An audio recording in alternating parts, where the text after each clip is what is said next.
सो जय हिंद everyone, welcome back to the channel. जैसे कि आपको पता है हमारी PYQ सीरीज चल रही है यूजीसी नेट JRF के लिए, जिसमें हम अप्रॉक्स 8 साल के क्वेश्चंस प्रैक्टिस कर रहे हैं, that too with the complete explanation and analysis of every PYQ। तो जिसमें हमने जैसे 4 ऑप्शन है, तो हम चारों ऑप्शन को एक साथ एनालाइज करते हैं, समझते हैं और पढ़ते हैं। तो इंटरनेशनल रिलेशंस का यह पार्ट 3 है। इससे पहले हम 2 पार्ट ऑलरेडी कवर कर चुके हैं और इसके अलावा हम 4-5 चैप्टर्स भी कवर कर चुके हैं। तो आपको पता है PYQ किसी भी सीरीज का बेस होते हैं और आज हम करेंगे पिछले 2 पार्ट्स में हमने 2017 से 2022 तक के क्वेश्चन प्रैक्टिस कर लिए थे। अब हम स्टार्ट करेंगे 2023 के क्वेश्चन से, मार्च के, ठीक है। एंड उसके अलावा वन मोर थिंग, यहाँ पे आपको बहुत सारे क्वेश्चन में मैं शॉर्ट ट्रिक्स भी बता देती हूँ चीज़ों को याद रखने के लिए। तो वो हमारा एक यूनिक पॉइंट है जो बाकी चैनल से हमें अलग बनाता है कि हम बहुत सारे क्वेश्चन शॉर्ट ट्रिक्स की मदद से याद कर लेते हैं। So let's begin. सबसे पहला क्वेश्चन है, who coined the term containment. तो कंटेनमेंट क्या मतलब होता है? कंटेनमेंट होता है किसी को रोकना, प्रिवेंट करना, किसी को रिस्ट्रिक्ट करना। तो ये जो टर्म था किसने दिया था? तो ये जो टर्म है जॉर्ज कैनन ने दिया था। एंड उससे पहले जब भी आप क्वेश्चन सॉल्व करो तो आप वीडियो को पॉज कर सकते हो, फिर अपना आंसर सोच के वीडियो को दोबारा से रिज्यूम कर सकते हो। तो कंटेनमेंट टर्म किसने दिया है? जॉर्ज कैनन ने दिया है। और जॉर्ज कैनन कौन थे? USA के फॉरेन सर्विस ऑफिसर थे जिन्होंने पॉलिसी ऑफ कंटेनमेंट दी थी ड्यूरिंग द कोल्ड वॉर। जब कोल्ड वॉर किसके बीच में हुआ था? USA एंड USSR के बीच में, जब कोल्ड वॉर चल रहा था। ये क्यों पॉलिसी दी गई थी? ताकि जो सोवियत यूनियन है, यानी कि जो हमारा USSR है, वो अपनी कम्युनिज्म की जो आइडियोलॉजी है उसको ज़्यादातर स्प्रेड ना कर सके। उसको प्रिवेंट करने के लिए, सोवियत यूनियन को अपनी आइडियोलॉजी को स्प्रेड करने से रोकने के लिए कंटेनमेंट पॉलिसी चलाई गई थी बाय जॉर्ज एफ कैनन। अब आ जाते हैं नेक्स्ट क्वेश्चन में कि इस कौन सी ट्रीटी या कौन सी कॉन्फ्रेंस के तहत वर्ल्ड बैंक स्टैब्लिश हुआ था। तो आपको पता है वर्ल्ड बैंक का जो पुराना नाम है IBRD, international bank for research and development. ये कब बना था?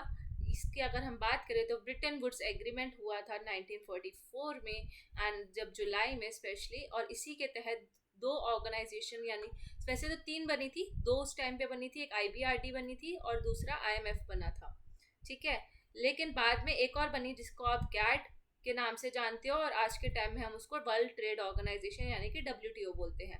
तो गैट का पुराना नाम, और सॉरी WTO का पुराना नाम क्या है? GATT, general agreement on trade and tariff. और गैट कब बना था? 1947 में बना था। ये 2 उसी टाइम बन गए थे, IBRD और IMF। तो 1947 में ये बहुत बाद में बना, लेकिन ये भी ब्रिटेन वुड्स एग्रीमेंट का ही पार्ट था, गैट भी, ठीक है। सो इसलिए अब अगर हम एक्सप्लेनेशन देखें अब, सो ये आपका एक्सप्लेनेशन जो मैं ऑलरेडी बता चुकी हूँ कि ब्रिटेन वुड्स एग्रीमेंट, जो ब्रिटेन वुड्स कॉन्फ्रेंस थी, उसको हम एक और नाम से भी जानते हैं, वो United Nations monetary and financial conference, United nation monetary and financial conference, ठीक है। यहाँ पे बहुत कम से कम 44 नेशन के डेलीगेट्स आए थे। जुलाई 1 से 22 जुलाई तक ये कॉन्फ्रेंस चली। वर्ल्ड वॉर 2 के बाद ये कॉन्फ्रेंस की गई थी नए रूल्स को स्टैब्लिश करने के लिए। और इसके 2 जो मेजर अकम्पलिशमेंट थे वो थे IMF और IBRD, और बाद में गैट भी आया 1947 में। नाउ नेक्स्ट क्वेश्चन बहुत इजी क्वेश्चन है, UN कब बना था? सबको पता है 1945 में UN बनाया गया था after the second world war by 51 countries. जो 51 कंट्रीज का एक ही कमिटमेंट था कि हमें इंटरनेशनल पीस और इंटरनेशनल सिक्योरिटी को मेंटेन करना है, और यही UN का मेन एम है। हमें फ्रेंडली रिलेशंस बनाए रखने हैं सारे नेशंस के साथ, फ्रेंडली रिलेशंस हो, सोशल प्रोग्रेस को प्रमोट करना है, लिविंग स्टैंडर्ड्स को अच्छा करना है, ह्यूमन राइट्स को बढ़ावा देना है। ये सारे गोल्स थे UN के। 1945 में UN बना, और ये भी याद रखना 51 कंट्रीज ने मिलकर बनाया था। Now again and very easy question, common sense based question है कि स्ट्रेंथ्स ऑफ ग्लोबलाइजेशन पूछी है। तो स्ट्रेंथ मतलब कि आपको ग्लोबलाइजेशन की पॉजिटिव चीज़ें बतानी है और नेगेटिव चीज़ें जो है एक्सक्लूड करनी है। तो पॉजिटिव क्या है? Free trade and goods and services को प्रमोट करता है, तो यस A होगा। देन ये स्ट्रेंथन करता है मार्केट इकोनॉमिक्स को, ये भी पॉजिटिव पॉइंट है, ये भी होगा। देन ये सोशियो इकोनॉमिक इंटरेक्शन को प्रमोट करता है, राइट। फिर इससे इकोनॉमिक डिस्पैरिटीज इंक्रीज होती है रिच और पुअर के बीच में। डिस्पैरिटीज क्या होता है? इनइक्वालिटीज। तो इनइक्वालिटी तो खुद में ही एक नेगेटिव टर्म है, राइट। कि अगर किसी चीज़ की वजह से एक रिच और पुअर के बीच में इनइक्वालिटी बढ़ रही है ग्लोबलाइजेशन की वजह से, तो वो स्ट्रेंथ नहीं होगी, वो उसकी वीकनेस होगी। तो ये डी ऑप्शन गलत। और इससे ये प्रमोट नहीं करता ह्यूमन और कल्चरल इंटरेक्शन को, तो ये भी नेगेटिव पॉइंट है कि नहीं करता, तो ई भी गलत। तो हमारा राइट आंसर क्या होगा? ए बी एंड सी। ये तो कॉमन सेंस बेस्ड क्वेश्चन था, ज़्यादा एक्सप्लेनेशन की जरूरत इसमें नहीं है। नाउ नेक्स्ट क्वेश्चन आपको बताना है इनमें से क्या कोल्ड वॉर का फीचर नहीं है, कोल्ड वॉर में क्या नहीं हुआ था। सो ये आपके सामने 4 ऑप्शंस है, ये आपको दिख गए होंगे ABCD, and you can pause the video और आंसर सोच के आप रिज्यूम कर सकते हो। तो सबसे पहले कोल्ड वॉर का एक न्यूक्लियर आर्म्स रेस था। सो यस, अब ये नहीं है कि मैं ये नहीं बोल रही कि कोल्ड वॉर के टाइम पे न्यूक्लियर वेपन्स का इस्तेमाल हुआ था या एक दूसरे पे बमबारी हुई थी, नहीं, तो वो कोल्ड वॉर नहीं होता, फिर वो हॉट वॉर होता। लेकिन न्यूक्लियर आर्म्स रेस इसलिए क्योंकि यूएस के पास भी उस टाइम न्यूक्लियर वेपन्स थे और यूएसएसआर के पास भी न्यूक्लियर वेपन्स थे, इसलिए तो दोनों शांत बैठे थे कि अगर मैंने हमला किया तो इसके पास भी न्यूक्लियर वेपन्स है, ये मेरे पे हमला कर देगा। और यूएसए भी इसलिए शांत बैठा था कि उसको भी पता था यूएसएसआर भी न्यूक्लियर आर्म्स है उसमें उसके पास, एंड अगर मैंने हमला किया तो मेरा ही नुकसान है, तो एक दूसरे से दोनों को ही नुकसान था।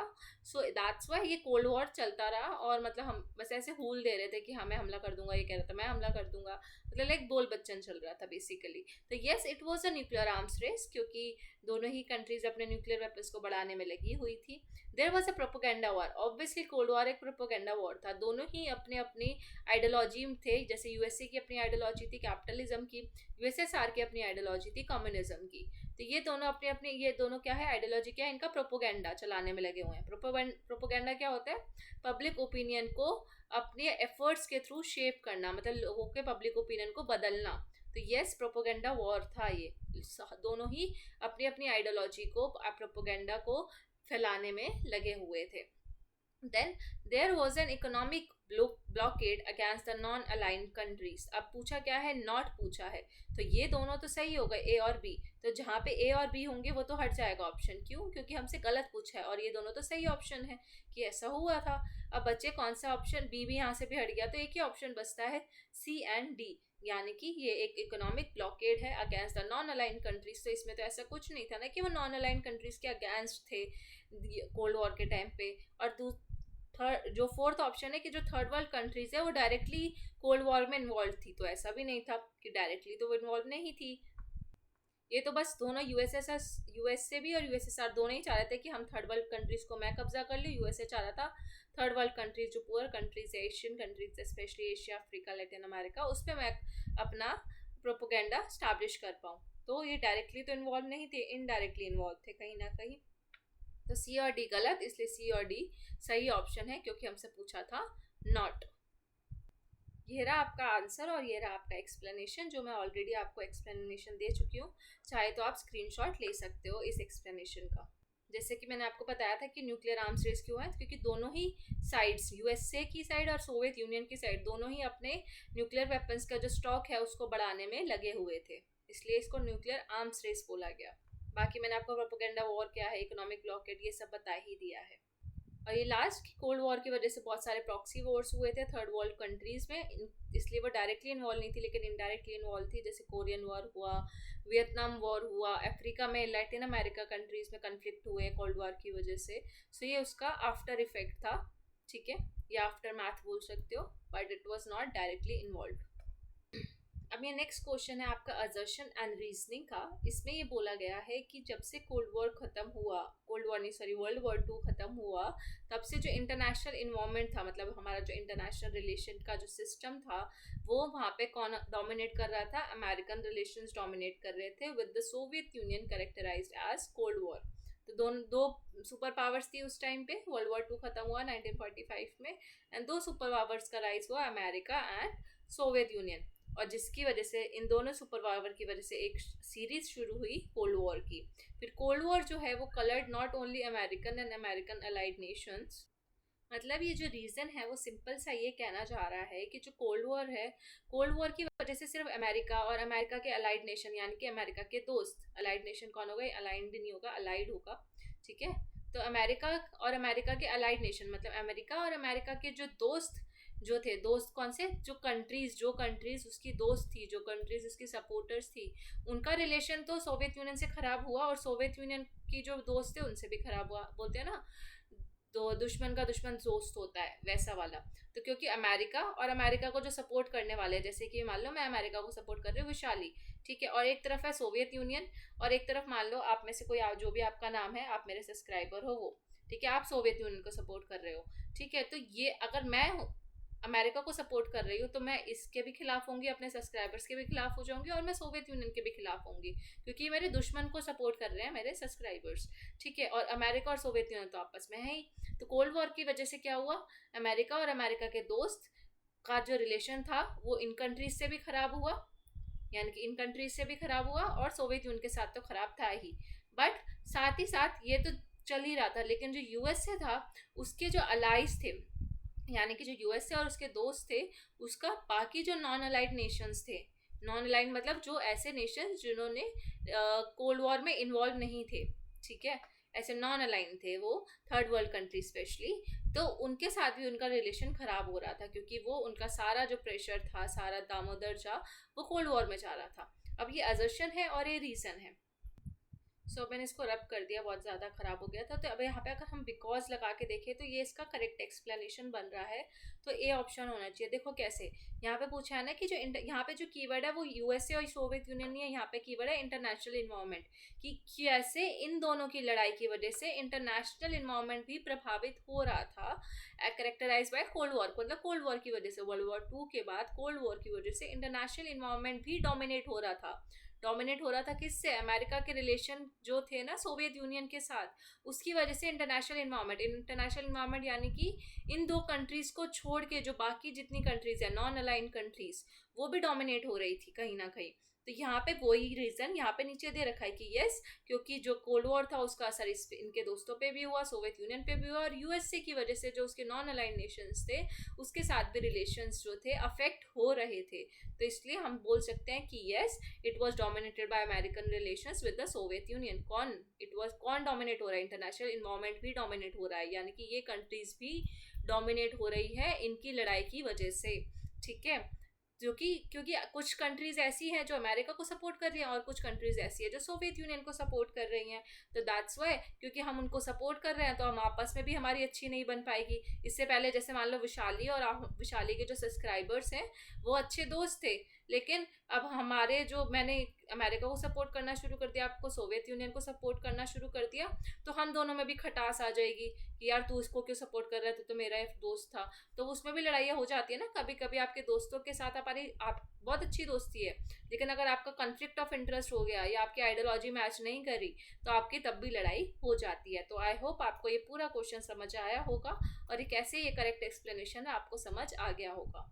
और एक और पॉइंट कि कैसे डोमिनेट कर रहा है, जैसे मैंने यहाँ पे एक्सप्लेनेशन लिखा हुआ है पूरा यहाँ से यहाँ तक, तो मैंने आपको इतना तो समझा दिया। बाकी अगर हम देखें तो जैसे यूएसए है, यूएसए अपने अलायंस बना रहा है, अलायंस बना के वो नॉन अलाइंड नेशंस के साथ अलायंस बना रहा है, ठीक है, और वो सोवियत यूनियन को काउंटर कर रहा है, उसके खिलाफ जा रहा है। और इनमें से जो बहुत सारे नेशंस हैं उनको यूएसए कह रहा है कि अगर मेरी मदद करोगे तो मैं आपको मिलिट्री एड भी दूंगा। एड मतलब क्या होता है, हेल्प, इकोनॉमिकली भी हेल्प करूंगा, ठीक है, बस आप मेरा साथ दो और हेल्प करो कम्युनिज्म को रोकने से। कम्युनिज्म कौन, यूएसएसआर की जो आइडियोलॉजी है उसको रोकने से मेरी मदद करो, मैं आपको फाइनेंशियली भी हेल्प दूंगा और मिलिट्री भी भेज, अपने आपको आगे चल के प्रोटेक्शन की जरूरत होगी तो मैं अपनी मिलिट्री भी भेजूंगा। तो इस चक्कर में जो नॉन अलाइंड नेशंस थे वो यूएसए के साथ भी जुड़ रहे थे, राइट। और at the same time Soviet union भी अपने अलाइज बना रहा था और अपने इन्फ्लुएंस को डेवलपिंग वर्ल्ड में एस्टैब्लिश करने की कोशिश कर रहा था कि डेवलपिंग कंट्रीज को, सारी डेवलपिंग कंट्रीज मेरे अंडर आ जाए, मैं ऐसा करता हूँ, जिसकी वजह से प्रॉक्सी वॉर्स हो रहे थे वियतनाम, अंगोला, अफगानिस्तान, इन सब एरियाज में। तो इसकी वजह से भी हम देख सकते हैं कि कैसे जो है यूएसए है और यूएसएसआर वो डोमिनेट कर रहे हैं इंटरनेशनल इन्वायरमेंट को अपने मिलिट्री के बलबूते पे, पैसों के बलबूते पे, अपनी आइडियोलॉजी के बलबूते पे। तो that's why it is a correct explanation. अब आ जाते हैं नेक्स्ट क्वेश्चन पे। दो स्टेटमेंट दे रखी हैं, एजर्शन रीजनिंग नहीं है, सिर्फ इंडिविजुअल स्टेटमेंट्स है कि जो ग्लोबल इन्वायरमेंट में चेंज आ रहा है, ठीक है, उसमें जो प्रॉब्लम्स हो रही है वो इसलिए हो रही हैं कि मॉडर्न टेक्नोलॉजी की वजह से और पॉपुलेशन डेंसिटीज़ की वजह से, मतलब पॉपुलेशन बहुत ज़्यादा बढ़ गई है, मॉडर्न टेक्नोलॉजी तब से आई है, तो तब से प्रॉब्लम जो है ग्लोबल इन्वायरमेंट की प्रॉब्लम बढ़ती जा रही है। दूसरा स्टेटमेंट एक जो कि सही है, यस ये ट्रू होना चाहिए, मतलब ये स्टेटमेंट 1 ट्रू होनी चाहिए। स्टेटमेंट 2 पढ़ते हैं। Problem of climate change are difficult to address. Climate change की जो प्रॉब्लम है वो उसको समझना, उसको हैंडल करना, उसको सॉल्व करना डिफ़िकल्ट हो गया है। क्यों डिफ़िकल्ट हो गया है?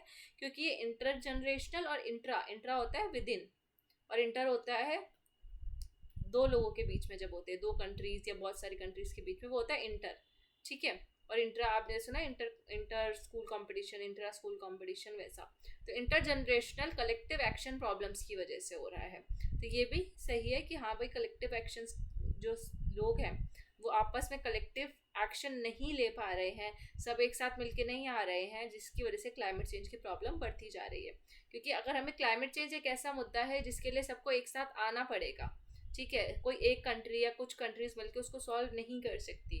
तो जब तक कलेक्टिव एक्शन की प्रॉब्लम सॉल्व नहीं होगी इंटर जनरेशनल लेवल पे और इंट्रा जनरेशनल लेवल पे, इंट्रा यानी कि हमारी जनरेशन है, जैसे जेन जी है, ठीक है, तो हमारी जनरेशन में जितने लोग हैं वो सब एक साथ आए, और फिर जेन एक्स और जेन वाई जो भी आप बोलते हो, ठीक है, अल्फा बोलते हैं स्पेशली, वो लोग भी एक साथ आए, मतलब आपके पेरेंट्स वाली जो जनरेशन है। तो ये दोनों जब ये सारे एक साथ आए और इन दूसरी जनरेशन के साथ मिलके काम करें, तभी हम प्रॉब्लम सॉल्व कर सकते हैं। तो इसलिए डिफ़िकल्ट क्यों है? क्योंकि ये अलग अलग अभी कलेक्टिव एक्शन नहीं ले रहे हैं। तो ये दोनों स्टेटमेंट हो गई हमारी सही। Now it's a very common sensical question. अगर आपको स्टेटमेंट 1 पता है तो स्टेटमेंट 2 आप आराम से गलत या सही कर सकते हो। अब जैसे देखें, IMF और जो IBRD है उसका हेडक्वार्टर वॉशिंगटन में है, जो कि अगर आपको पता होगा, फैक्ट है, तो सही करके आओगे। स्टेटमेंट 1 सही, वॉशिंगटन में इसका हेडक्वार्टर है, दोनों का ही। देन बात करें अगर इंडिया का जो वोट शेयर है IMF में वो 10% है। एक बात बताओ, अगर आपको नहीं भी पता कितना परसेंट है, क्योंकि फैक्ट है हमें नहीं पता कितना परसेंट है, लेकिन 10% तो बहुत ज़्यादा हो गया, इतना तो नहीं हो सकता। अगर 10% ही होता, ये 10% है, 10 रुपये नहीं है, ठीक है। मतलब IMF का जो वोटिंग होगा उसमें इतने सारी कंट्रीज होंगी, ठीक है, उसका वोटिंग शेयर अगर इकलौता इंडिया का 10% होगा तो उसके पास वीटो पावर हो जाएगी, वो तो USA के साथ आके बैठ जाएगा, हेजेमनी हो जाए एक तरीके से देखा जाए तो इसका वोट शेयर 10% तो इतना ज़्यादा तो नहीं हो सकता। तो ये गलत हो गया। वैसे इसका 2% के आसपास कुछ शेयर है वैसे इंडिया का। सो ये हो गया आपका 1 is correct and 2 is false, तो ऑप्शन नंबर 3। सो ये रहा आपका IMF का फुल फॉर्म लिखा हुआ है, IBRD की फुल फॉर्म लिखी है, वॉशिंगटन DC USA, इतना परसेंट शेयर है IMF का, तो इसलिए पहला स्टेटमेंट गलत था। बेसिकली इतना कोटा है, उस कोटा में से 2.63 का वोटिंग शेयर है। अब ये एकदम फैक्चुअल क्वेश्चन है कि जो ब्रिक्स की सबमिट हुई थी उसको क्रोनोलॉजी में लगाना है। इसमें तो ऐसे बहुत सबमिट हुई हैं, कितना ही हम याद रखेंगे, लेकिन हाँ शुरू की 2-3 और आखिरी की 2-3 याद रख लो, काफ़ी रहता है, तो फिर आपको ईजी रहेंगे ऐसे क्वेश्चन प्रैक्टिस करना। अगर इसका देखें तो सबसे पहले जो कि याद है मुझे, दुर्बन में साउथ अफ्रीका में सबमिट हुई थी, फिर रशिया में हुई थी यूफा जिसको हम बोलते हैं, फिर यूफा के अगर हम देखें तो साउथ अफ्रीका में दोबारा हुई जोहान्सबर्ग में, एंड देन लास्ट में बीजिंग में हुई वर्चुअल सबमिट हुई थी। क्योंकि अगर आपको ये भी याद हो कि डी लास्ट में होगा, क्यों वर्चुअल? कोविड आ गया था 2020 की ये बात है, तो कोविड के टाइम पे जितनी भी सबमिट्स हो रही थी वो वर्चुअली ही हो रही थी, फेस टू फेस नहीं हो रही थी। तो ये वाला तो ऑप्शन लास्ट में ही आना चाहिए, और इसमें 3 में फंसा रखा था, और इसको हम ऐसे भी नहीं कर सकते क्योंकि ऑप्शन भी वैसा नहीं था। वैसे ऐसा होता है कि पहले सबसे पहले ब्राज़ील में हुई, फिर रशिया में हुई, फिर इंडिया में हुई, फिर चाइना में, फिर साउथ अफ्रीका में, फिर साउथ अफ्रीका के में होने के बाद फिर से ब्राज़ील में होती है, फिर रशिया में होती है, फिर इंडिया में होती है। लेकिन अभी अलग अलग ईयर्स के दे रखे हैं तो वो भी इसका क्रोनोलॉजी फिट नहीं बैठ रहा है, राइट। ऑप्शन देख लेते हैं, ये रहा दुर्बन साउथ अफ्रीका, यहाँ पे देखो 2013 का दे रखा है। अब साउथ अफ्रीका के बाद किस में होनी चाहिए वापस? ब्राज़ील में, तो ब्राज़ील में 2014 में हुई होगी, और फिर रशिया में हुई होगी। बी के बाद क्या आता है? आर। मतलब ये ब्रिक्स का जो फुल फॉर्म है ना, उसी में ये लाइन वाइज सबमिट होती है, ठीक है। तो यहाँ पे अगर हम साउथ अफ्रीका भी लेकर चले कि साउथ अफ्रीका में, और अगर हमें नहीं पता, हम सोचेंगे अच्छा रशिया पहले आता है ब्रिक्स में, तो पहले रशिया का मान लेते हैं क्योंकि हमें इसका ईयर नहीं पता, राइट। तो ये रशिया लिख करके आ जाएंगे हम, फिर रशिया के बाद हम साउथ अफ्रीका करेंगे, अच्छा इंडिया, अच्छा चाइना में होगी, फिर RCS। तो वो वाला लॉजिक यहाँ पे नहीं बैठ रहा। लेकिन अगर हम ऐसे देखें तो 2013 में दुर्बन में हुई थी, फिर ब्राज़ील में, फिर रशिया में हुई दोबारा, ब्राज़ील के बाद रशिया। देन आपके यहाँ पे 2018 आ गया, मतलब 16 और 17 हमने छोड़ दिया। इंडिया और चाइना में भी हुई होगी 16-17 में, फिर 18 में फिर से साउथ अफ्रीका में हुई, और अलग अलग सिटी में होती है, राइट। तो हमें नहीं पता कि कौन सी सिटी, यहाँ पे दरबन में थी तो अब यहाँ पे जोहान्सबर्ग में हो रही है। और फिर 2022 में, दो ये 20 में सॉरी, बीजिंग में हुई, यानी कि चाइना में, ठीक है। मतलब बीजिंग में नहीं हुई, लेकिन बीजिंग ने होस्ट किया वर्चुअल समिट, क्योंकि चाइना ही मेन कल्प्रिट था जिसको हम बोल रहे थे जहाँ से कोविड की शुरुआत हुई है, तो इसलिए हमने बीजिंग को ही होस्ट करने दिया था। अब आ जाते 2023 मार्च, तो शिफ्ट 2 के क्वेश्चन, शिफ्ट 1 के खत्म।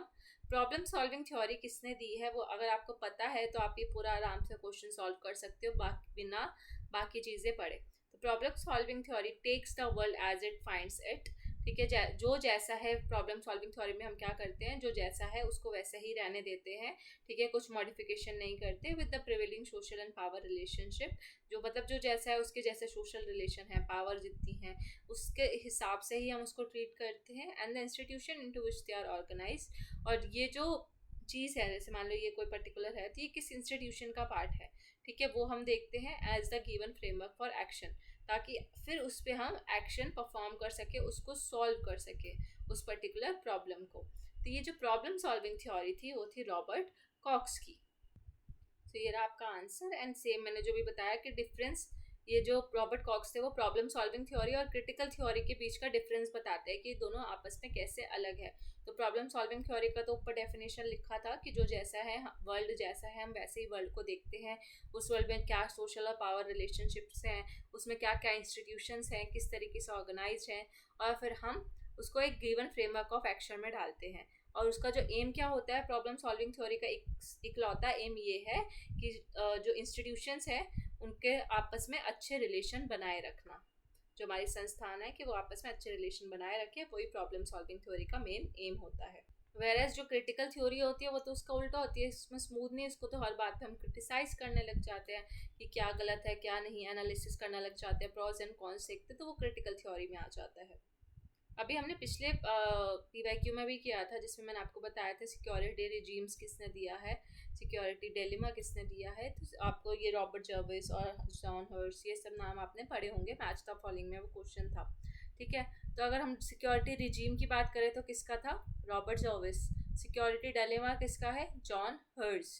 क्या कि मतलब क्या ही हर्ज है, क्या करने में क्या हर्ज है, डिलेमा में अगर आप कंफ्यूजन में हो भी तो क्या ही हर्ज है उस चीज़ में, तो आप ऐसे याद कर सकते हो। और ये जैसे जर्विस का मैंने बताया था कि डेनिम की जीन्स है, ठीक है, उसको हम सिक्योर करके रखते हैं, उसके रिजाइम और रिजाइम्स में लेकर जाते हैं, ऐसे करके कुछ स्टोरी बताई। तो सिक्योरिटी डिलेमा होता क्या है, तो ये टर्म 1950 में जॉन हर्ट्ज ने दिया था, जो कि ब्रिटिश स्कॉलर थे। आयर के अंदर ये वर्ड कॉन्टेक्स्ट में ये टर्म बहुत बारी आपने सुना भी होगा कि जैसे क्या है, हर्ट्ज के अकॉर्डिंग सिक्योरिटी डिलेमा क्या है, डिलेमा क्या होता है, हमारा कन्फ्यूजन, ठीक है, या फियर, ठीक है, कि हमारा हमेशा दिमाग में फियर रहता है, कन्फ्यूजन रहती है, और हमें हमेशा ये डर लगा रहता है कि अगर एक स्टेट अपनी पावर को इंक्रीज कर रहा है, जैसे हमें कल को पता चले कि जो न्यूज़ में आ गया कि पाकिस्तान अपने और न्यूक्लियर वेपन्स बना रहा है, और वो अपने पहले उसके पास 2-3 थे, अब वो 10-15 बनाने की तैयारी में है। तो इससे हमारे दिमाग में पहला ख्याल क्या आएगा भाई, खुद ही सोचो कि अच्छा ये अपनी पावर बढ़ा रहा है, तो मुझे लगेगा कि कहीं ना कहीं मैं इनसिक्योर फील करने लग जाऊंगी, मैं यानी कि इंडिया, ठीक है, मेरे को इनसिक्योर होगा कि अच्छा ये पावर बढ़ा रहा है, कल को तो मेरे पे हमला कर सकता है, तो इसी इनसिक्योरिटी के चलते मैं भी अपने न्यूक्लियर वेपन्स बढ़ाने लग जाऊंगी, फिर ये मैं बढ़ाऊंगी तो ये भी बढ़ाएगा, चाहे उसका मकसद हम पे हमला करने का ना हो, लेकिन हम तो इनसिक्योर हो गए ना। तो ये दूसरे स्टेट्स में जब इनसिक्योरिटी आ जाती है, चाहे हमें प्रॉपर रीज़न नहीं पता पर हम अस्यूम कर लेते हैं और हम कंफ्यूजिंग स्टेट में चले जाते हैं, तो उसको हम बोलते हैं सिक्योरिटी डिलेमा, ठीक है। लिखा है देखो यहाँ पे, even if they don't have any hostile intention, हो सकता है वो अपने डिफेंस के लिए ऐसे ही बना रहा हो, वो हम पे हमला ना करने वाला हो, लेकिन हमको वो एक डिलेमा है, हमेशा दिमाग में चलता रहता है कि कभी भी कुछ भी कर सकता है, इसका भरोसा नहीं है। तो they do not have hostile intention ना भी हो तब भी हमें लगता है। This is because the actions taken by one state to increase its security can be perceived as a threat by other states, यानी कि अगर एक स्टेट अपनी सिक्योरिटी को बढ़ा रहा है तो दूसरे के लिए थ्रेट हो सकती है उसकी सिक्योरिटी की, भाई अच्छा ये अपनी सिक्योरिटी को बढ़ा रहा है मतलब मेरी सिक्योरिटी खतरे में है।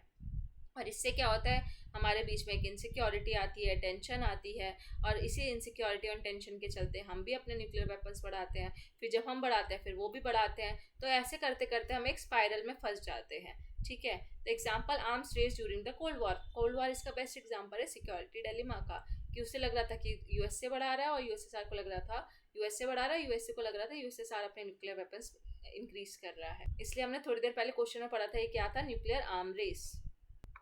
इनमें से किसने कहा था कि स्टेट जो है, मतलब राज्य जो है, हमेशा अपनी पावर को बढ़ाने की कोशिश करता है, ना कि अपने सिक्योरिटी को। वो सिक्योरिटी को नहीं बढ़ाता, वो अपनी पावर को बढ़ाने की कोशिश करता है। तो ये स्टेट का अपना एक क्या है, इनबिल्ट करेक्टर है। तो ये किसकी बात कर रहा है, ये बात किसने करी थी, केनेथ होल्स, Jack Snyder, Stephen Van Evera या जॉन मेयरशाइमर। तो the correct answer for this question is John Mearsheimer, जो ऑफेंसिव रियलिज्म के लिए जाने जाते हैं, offensive realism. So here is your explanation कि जॉन मेयरशाइमर आईआर में एक प्रोमिनेंट रियलिस्ट स्कॉलर रहे हैं। उन्होंने पावर को मैक्सिमाइज करने की बात की, और उन्होंने अपनी बुक लिखी the tragedy of great power politics, again a very important PYQ. ये बुक हम बहुत बारी आ चुकी है, और इसमें उन्होंने आर्ग्यू किया कि क्या मेन आर्ग्यूमेंट था कि pursuit of power is the primary goal of states. State का पहला इकलौता गोल क्या होता है, वो होता है परस्यूट ऑफ पावर, यानी कि पावर को पाना। ठीक है, एंड दैट दिस परसुएट, ये जो पाने की जो इच्छा है, ये inevitably leads to conflict. Inevitably मतलब जो होना ही होना है।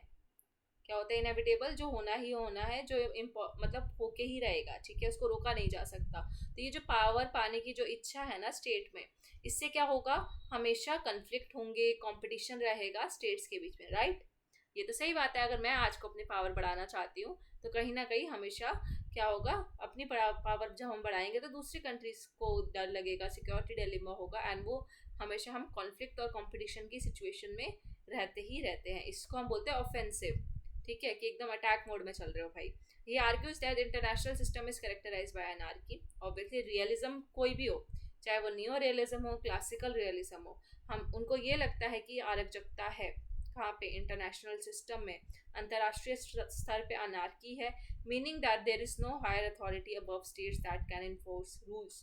इसलिए कोई भी बड़ी हायर अथॉरिटी नहीं है जो हम पे रूल्स को थोप सके और कन्फ्लिक्ट को प्रिवेंट कर सके, क्योंकि एनार्की यानी कि सरकार नहीं है, गवर्नमेंट नहीं है जो हमारे रूल्स बनाए हमें कन्फ्लिक्ट में जाने से रोक सके, और इसलिए हमेशा कन्फ्लिक्ट और कंपटीशन बना रहता है। In this context states are force to rely on their own power and capabilities. इसलिए स्टेट हमेशा चाहते हैं, क्योंकि उन्हें पता है कि इंटरनेशनल स्तर पे कोई गवर्नमेंट तो है नहीं जो हमें बचाव के लिए आएगी, सब अपना अपना खुद ही देख रहे हैं, तो मुझे भी अपना अपना खुद ही देखना पड़ेगा, राइट। तो हर स्टेट ये चाहता है कि मैं अपनी खुद की पावर बढ़ाऊं, अपनी खुद की क्षमताओं पे भरोसा रखूं, ना कि किसी और पे, क्योंकि इंटरनेशनल लेवल पे कोई मुझे बचाने के लिए नहीं है। मुझे अपना सर्वाइवल इंश्योर करना है, मेरे को अपने इंटरेस्ट में काम करना है। तो ये कुछ कीवर्ड्स है जो आपको रियलिज्म के कॉन्टेक्स्ट में याद रखने हैं, सर्वाइवल, इंटरेस्ट, ठीक है, पावर, ठीक है, ये सारी चीज़ें। Very easy. ये किसका फ्रेज है, और ये बुक का भी नाम है, anarchy is what states make of it. ठीक है, एनार्की वो है जो स्टेट बना देते हैं। ठीक है, मतलब हर स्टेट के लिए एनार्की का जो मायना है, एनार्की की जो डेफिनेशन है, वो अलग है, राइट। तो ये किसने कहा था, और ये फेमस फ्रेज है एक कंस्ट्रक्टिविस्ट का। कंस्ट्रक्टिविस्ट कौन है, ये है हमारे अलेक्जेंडर वेंट। तो यहाँ पे अलेक्जेंडर वेंट है, ये सोशल कंस्ट्रक्टिविस्ट है, और ये बोलते हैं कि एनार्की जो है वो स्टेट्स का बिहेवियर डिसाइड नहीं करती, कि स्टेट कैसा बिहेव करेगा, वो एनार्की की वजह से नहीं होता, बल्कि जो स्टेट है उसका जो एक्शंस है, उसके बिलीफ है, वो सोशल कंस्ट्रक्टेड होते हैं। ठीक है, जो उनके लिए हर स्टेट के लिए अनार्की का अलग मायना है, इसलिए उनके एक्शंस और बिलीफ उस हिसाब से ट्रांसफॉर्म होते हैं। और सोशल कंस्ट्रक्टिविस्ट जो हैं, जैसे कि अलेक्जेंडर वेन, ये चैलेंज करते हैं ट्रेडिशनल रियलिस्ट व्यू को, यानी कि ये क्लासिकल रियलिज्म के अगेंस्ट जाके बोलते हैं कि एनार्की एक फिक्स्ड कंडीशन है। जैसे रियलिज्म बोलता है ना कि एनार्की होगी ही होगी, हर जगह एनार्की है और इसलिए स्टेट ऐसा बिहेव करते हैं। उन्होंने बोला कि ये जो ट्रेडिशनल व्यू है ना एनार्की का, कि एनार्की एक फिक्स्ड कंडीशन है जिससे कन्फ्लिक्ट और कॉम्पिटिशन होना ही होना है, तो ऐसा नहीं है। ज़रूरी नहीं है कि हर स्टेट कन्फ्लिक्ट और कॉम्पिटिशन करे ही करे। ठीक है, हमेशा इनएविटेबल मतलब हमेशा होना ही होना है, तो ऐसा तो है नहीं। ठीक है, तो इसलिए सोशल कंस्ट्रक्टिविस्ट कहते हैं वो हर स्टेट के ऊपर डिपेंड करता है कि वो खुद कैसा है, कि वो अनार्की को किस तरीके से देख रहा है। अगर उसके लिए अनार्की एक पॉजिटिव चीज़ है तो वो कन्फ्लिक्ट और कंपटीशन में नहीं आएगा। अगर उसके लिए अनार्की एक नेगेटिव चीज़ है और वो अपनी पावर को मैक्सिमाइज करने की कोशिश करेगा तो कन्फ्लिक्ट एंड कंपटीशन में वो हमेशा रहेगा।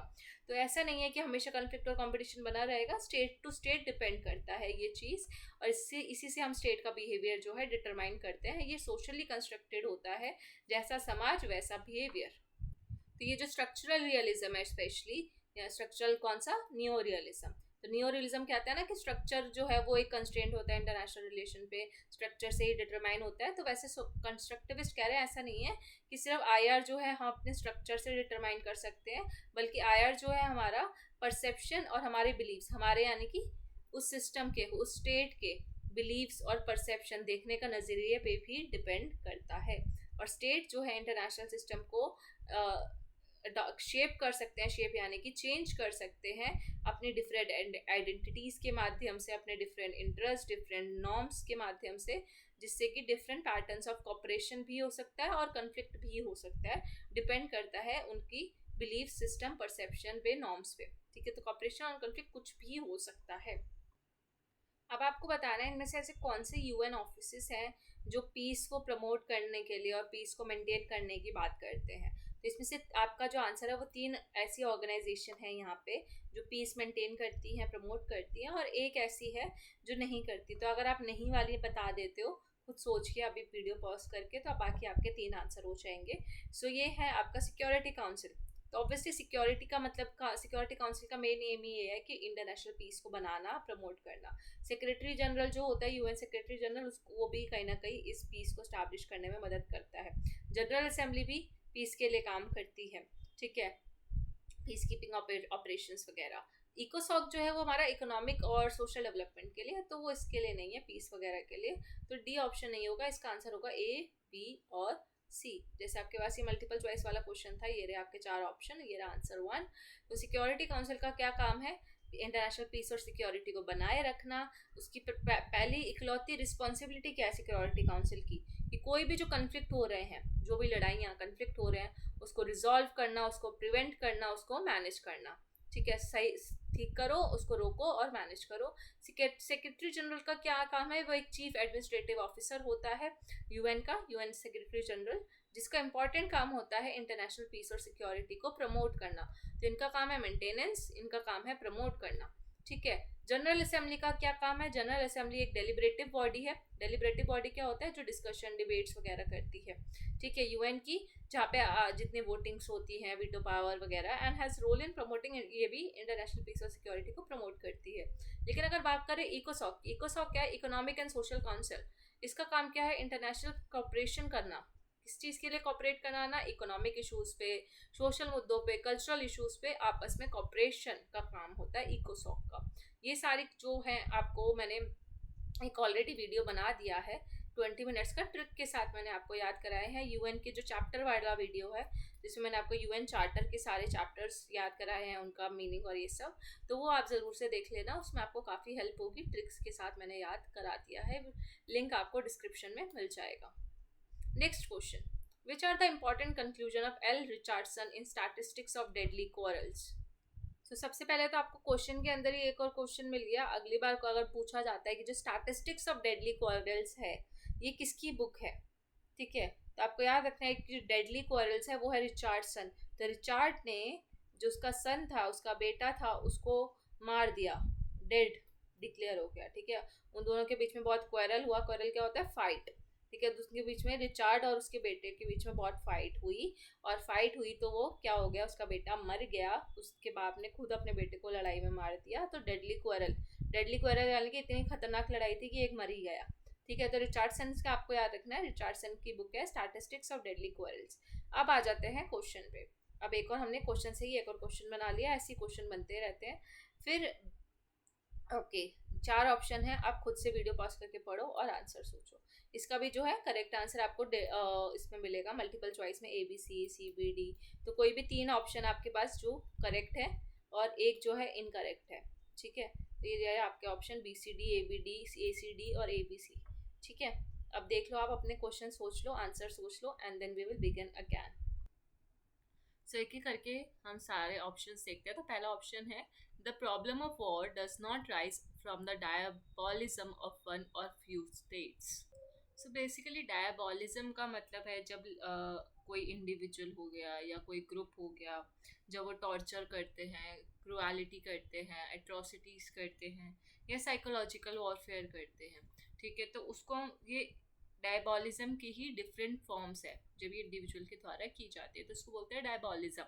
तो वॉर की प्रॉब्लम तब शुरू नहीं होती जब कुछ स्टेट्स आपस में एक दूसरे को टॉर्चर कर रहे हैं, साइकोलॉजिकल वॉरफेयर, एट्रोसिटीज, क्रूअलिटी कर रहे हैं। ऐसा ज़रूरी नहीं है कि हाँ जब सामने वाला स्टेट आप पे टॉर्चर करे या लड़ाई करना शुरू कर दे तभी वॉर का प्रॉब्लम होगा। नहीं, बिना टॉर्चर करे, बिना क्रूअलिटी के भी वॉर का इंडिकेशन आपको पहले से ही मिल सकता है। मतलब यहाँ पे स्टैटिस्टिक्स की बात हो रही है कि बेसिकली रिचर्डसन का मेन आर्ग्यूमेंट ये था कि हम वॉर होने से पहले हम उसको स्टैटिस्टिक्स के माध्यम से कुछ चीज़ों को एनालाइज करके हम पता लगा सकते हैं कि वॉर होगा या नहीं होगा। अगर होगा तो कितनी टाइम में हो सकता है और नहीं होगा तो कब तक नहीं होगा। ये सारी चीज़ें हम सिर्फ मैथ का इस्तेमाल करके कर सकते हैं। तो वो उन्होंने, मतलब ये बेसिकली मैथमेटिशियन भी थे और साइंटिस्ट भी थे, तो इन्होंने दोनों मैथ और साइंस को एक साथ मिक्स कर दिया था और इन्होंने अपना ये थ्योरी दिया था स्टैटिस्टिक्स ऑफ डेडली क्वारल्स। दूसरा पॉइंट, तो ए पॉइंट सही है कि वॉर की प्रॉब्लम सिर्फ तब अराइज नहीं होती जब डायबॉलिज्म होता है कुछ स्टेट्स का। दूसरा, जब ये लिखा है कि रिवेंज की वजह से वॉर नहीं होता, स्पेशली 1820 से लेकर 1945 के बीच में। 1820 से 1945 के बीच में तो वर्ल्ड वॉर 1, वर्ल्ड वॉर 2 भी हो चुका था, तो क्या रिवेंज की वजह से नहीं हुआ था क्या? ऑब्वियसली कहीं ना कहीं हम बदले लेने की भावना थी तभी तो वॉर हुआ था। तो ये तो ऑप्शन गलत हो गया कि यहाँ पे लिखा है not. See, contiguity has been an important factor in war. Right, contiguity क्या होता है? आपकी फिजिकल प्रॉक्सिमिटी, कि आपका जो टेरिटरी है दूसरे स्टेट की टेरिटरी से कितना दूर है, वो भी बहुत हद तक डिपेंड करता है वॉर के चांसेस। जैसे कौटल्या का था, जो जितने पास होगा वो आपका, जो एकदम पास वाला होगा वो आपका एनिमी होगा, उससे थोड़ा आपका फ्रेंड होगा, ऐसे करके बताया था ना कौटल्या ने अपनी मंडला थ्योरी में। तो वैसे ही कॉन्टिग्यूटी का मतलब होता है कि आपकी जो लैंड है, यानी कि इंडिया का लैंड, मान लो इंडिया की जो टेरिटरी है वो दूसरे जिससे वो वॉर करने वाला है वो किस वहाँ से कितनी दूर है, कितनी पास है, वो वॉर के लिए एक बहुत इंपॉर्टेंट फैक्टर प्ले करता है, रोल प्ले करता है, सॉरी। तो अगर आप इसको कॉमन सेंस से करो तो yes it is right, contiguity matters. किसी भी वॉर के लिए सबसे इंपॉर्टेंट फैक्टर ये देखा जाता है कि वो टेरिटरी कितनी दूर है, कितनी पास है। तभी तो आपको उसकी स्ट्रैटेजिक एडवांटेज का पता चलेगा, तभी तो आप अपनी स्ट्रैटेजी बना पाओगे, राइट। तभी आप उसको आप पता लगा पाओगे कंट्रोल कर सकते हैं नहीं, आप लॉजिस्टिक्स भी झेल सकते हो, राइट। लॉजिस्टिक्स का पता लगा सकते हो। जैसे लॉजिस्टिक्स क्या होता है, आपके जो इक्विपमेंट्स वॉर के लिए चाहिए। फॉर एग्जांपल को आपको चाइना से वॉर करना है, तो आप अगर नेपाल बॉर्डर पे बैठ जाओ अपनी आर्मी लेकर, तो आपको वहाँ से आप उनका लैंड यूज़ करने का मौका मिलेगा, वहाँ के लॉजिस्टिक्स का। तो ये आप उस पर चाइना पे अटैक करना ईजी हो जाएगा, राइट। तो ये हो गया। देन नेशनलिज्म जो है वो वॉर को प्रिवेंट भी कर सकता है, और नेशनलिज्म एक ऐसा हमारे पास एक आइडियोलॉजिकल हथियार है जो वॉर करवा भी सकता है। तो नेशनलिज्म की वजह से वॉर हो भी सकते हैं और वॉर रुक भी सकते हैं। So this is the right answer, ACD, यानी कि जो लुइस फेरी रिचर्डसन है, उन्होंने अपनी बुक में मैथमेटिकल और सोशल साइंसेस का इस्तेमाल करके वॉर का ओरिजिन पता लगाया था, और उन्होंने बोला था कि हम वॉर को प्रिडिक्ट कर सकते हैं स्टैटिस्टिकल मॉडल्स के थ्रू, स्टार्ट्स का इस्तेमाल करके, मैथ्स का इस्तेमाल करके, इकोनॉमिक पॉलिटिकल कंडीशन क्या है, कल्चरल डिफरेंसेस है कि नहीं, टेरिटोरियल डिस्प्यूट तो नहीं चल रहा। तो इन सब बेसिस पे हम वॉर का पता लगा सकते हैं। और ये भी एक इम्पॉर्टेंट स्टेटमेंट है कि वो बोलते हैं रिचर्डसन कि वॉर जो है रैंडम अकरेंस नहीं होता। Now a very important question, Washington consensus जो है उसमें कौन कौन से इंस्टीट्यूशन, कौन कौन सी संस्थाएं इसका पार्ट हैं वॉशिंगटन कंसेंसस का। तो वॉशिंगटन कंसेंसस में हमारा आता है IMF, उसके अलावा वर्ल्ड बैंक, एंड तीसरा हमारा आता है US treasury department. WTO is not a part of Washington consensus, इसको याद रखना, गांठ बांध लो, ठीक है, ऐसे करके गांठ बांध लो और इसको याद रखना। तो world bank, IMF and US treasury department is a part of Washington consensus, which is option number 2, A, B and D। Explanation की बात करें तो वॉशिंगटन कंसेंसस जो टर्म था जॉन विलियमसन ने दिया था, ये भी याद रखना। डब्ल्यू से वॉशिंगटन, डब्ल्यू से विलियमसन, देखो डब्ल्यू डब्ल्यू आ रहा है दोनों में तो याद रह जाएगा। देन इसमें आपको 3 पॉलिसीज बताई गई, 3 इंटरनेशनल इंस्टीट्यूशंस के लिए पॉलिसीज डिस्क्राइब की गई हैं कि वॉशिंगटन में जब ये कंसेंसस हो रहा था तो 3 इंटरनेशनल इंस्टीट्यूशन के लिए पॉलिसीज बताई गई थी। पहला कौन था? IMF, world bank and US का ट्रेजरी डिपार्टमेंट, जो काम करते हैं तीनों ही किस चीज़ के लिए? वो इकोनॉमीज को रिकंस्ट्रक्ट करने के लिए। कौन सी कंट्रीज की इकोनॉमीज, कौन सी कंट्रीज की अर्थव्यवस्था? डेवलपिंग वर्ल्ड की इकोनॉमीज को दोबारा से पुनर्जीवित करने के लिए, पुनः निर्माण करने के लिए ये तीनों बनाई गई थी। And Washington consensus focused on the following points. तो वॉशिंगटन कंसेंसस पे कौन से मुद्दों पे फोकस किया गया था कि किस किस चीज़ के लिए हम पॉलिसीज बनाएंगे इन 3 इंस्टीट्यूशंस के लिए। तो एक तो फिजिकल डिसिप्लिन, यानी कि पब्लिक स्पेंडिंग को, पब्लिक के खर्च को कम करना, कट करना। फिजिकल डिसिप्लिन क्या होता है कि जब आपको बैलेंस करना होता है अपना रेवेन्यू और अपना एक्सपेंडिचर, ठीक है, अपना खर्चा और आपकी कमाई, ठीक है, आपकी कमाई और आपका खर्चा जब आप बैलेंस आउट करते हो तो उसे फिजिकल डिसिप्लिन बोलते हैं। फिजिकल डेफिसिट क्या होता है? डेफिसिट का मतलब होता है कि इनमें से कोई भी चीज़ एक बढ़ गई या कम हो गई, स्पेशली जब हमारा खर्चा बढ़ जाता है तब उस सेंस में बोलते हैं कि हमारा खर्चा बढ़ गया लेकिन हमारी जो कमाई है वो कम है, ठीक है। तो इस केस में हमें नुकसान होगा कि नहीं होगा? अगर आप अपने पर्सनल लेवल पे भी सोचो कि मेरा रोज़ का खर्चा 100 रुपये हो रहा है आने जाने का, ऑटो रिक्शा वगैरह का, लेकिन मेरी जो कमाई है मुझे सैलरी 90 ही मिलती है, तो मेरे लिए तो 10 रुपये का नुकसान है ना, डेफिसिट है ना, कम हो रहा है ना। तो ये फिजिकल डेफिसिट होता है, ठीक है। तो इकोनॉमिक्स की क्लास शुरू हो गई, हमें पॉल साइंस में बने रहना है IR के साथ। सो अब बात करते हैं नेक्स्ट। उसके बाद आता है हमारा टैक्स रिफॉर्म। टैक्स रिफॉर्म में cutting personal and corporate taxes को कम करना, पर्सनल टैक्सेस पे कम करना, इसके ऊपर बात हुई थी वॉशिंगटन कंसेंसस पे। दूसरा फाइनेंशियल लिबरलाइजेशन की बात हुई थी, जिसमें हमारी जो फाइनेंशियल मार्केट्स है, यानी कि वित्त जो हमारी मार्केटें हैं, ठीक है, उन और जो कैपिटल कंट्रोल है, यानी कि हमारी जो पूंजी है जो लॉन्ग टर्म के लिए, उनको कंट्रोल करना, डी रेगुलेशन करना, ये फाइनेंशियल लिबरलाइजेशन कहता है। Then floating and competitive exchange rate होना चाहिए। ट्रेड लिबरलाइजेशन यानी कि फ्री ट्रेड होना चाहिए। फ्री ट्रेड पॉलिसी है लेकिन इसमें WTO नहीं है, ये याद रखना है, ठीक है। इनकी ट्रेड की बात हो रही है, IMF, वर्ल्ड बैंक और US treasury department. Openness to foreign direct investment, FDI के लिए ओपन करना मार्केट, ये भी एक पॉलिसी का हिस्सा था। और लास्ट हमारा था privatisation. Next question, after the end of cold war खत्म होने के बाद एक रैपिड ट्रांजिशन आया from a bipolar system to a unipolar system. Obviously जब कोल्ड वॉर खत्म हो गया तो अभी तक बाइपोलर था, बाइपोलर यानी कि US भी था, USSR भी था, दो थे। बाय मतलब होता है दो, अब हो गया यूनी मतलब होता है एक, मतलब USSR का डिसइंटीग्रेशन हुआ और सिर्फ बचा USA, तो USA से हो गया रैपिड ट्रांजिशन। तो ये तो सही है, यस, ऐसा हुआ था। देन जो क्यों हुआ था ऐसा? क्योंकि जो सोवियत पावर का जो था कोलैप्स हो गया था ईस्टर्न और सेंट्रल यूरोप में, and later the end of USSR itself were the reason for the change into a unipolar system. और जब बाद में USSR खत्म हुआ तो वो भी एक कारण था कि यूनिपोलर सिस्टम में चेंज आया था। आई मीन यूनिपोलर सिस्टम की तरफ चेंज आया था, यूनिपोलर में नहीं, यूनिपोलर की तरफ चेंज आया था।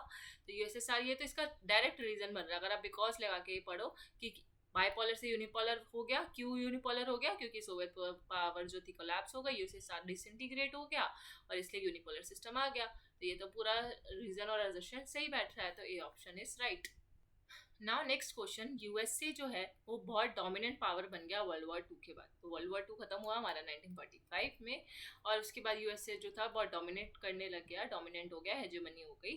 फिर सेकेंड वर्ल्ड वॉर के बाद क्योंकि ये डोमिनेट क्यों करने लग गया, ज़्यादा डोमिनेट क्यों हो गया? क्योंकि अगर हम इसका रीज़न देखें, क्योंकि सेकेंड वर्ल्ड वॉर के बाद most of the imperial powers decline, क्योंकि सेकेंड वर्ल्ड के बाद बहुत सारी जो इंपीरियल पावर्स थी जो ऑब्वियसली पहले जो पावरफुल थी अब वो डिक्लाइन हो गई। जब बाकी पावर्स डिक्लाइन हो गई तो एक तो राइज करेगा ही करेगा, ठीक है। ये पहले से पावरफुल था और बाकी सब भी पावरफुल थी, लेकिन वो भी अब डिक्लाइन हो गई और इसलिए ये बचा और ये और ज़्यादा पावरफुल हो गया, डोमिनेट हो गया। तो ये इस बात सही है और इसलिए A is the A and R are true and R is the correct explanation of A।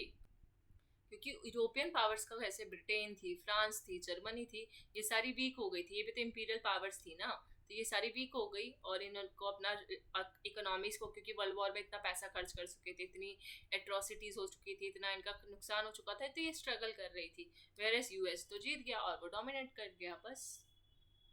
Next question, assertion and reasoning. Health issues जो है एमडीजीज के लिए बहुत एक सेंट्रल रोल प्ले करते हैं। मिलेनियम डेवलपमेंट गोल्स जो कि हमारे एसडीजीज से पहले आए थे, मिलेनियम डेवलपमेंट गोल्स जो है उसमें जो हेल्थ था वो एक बहुत बड़ा मुद्दा था।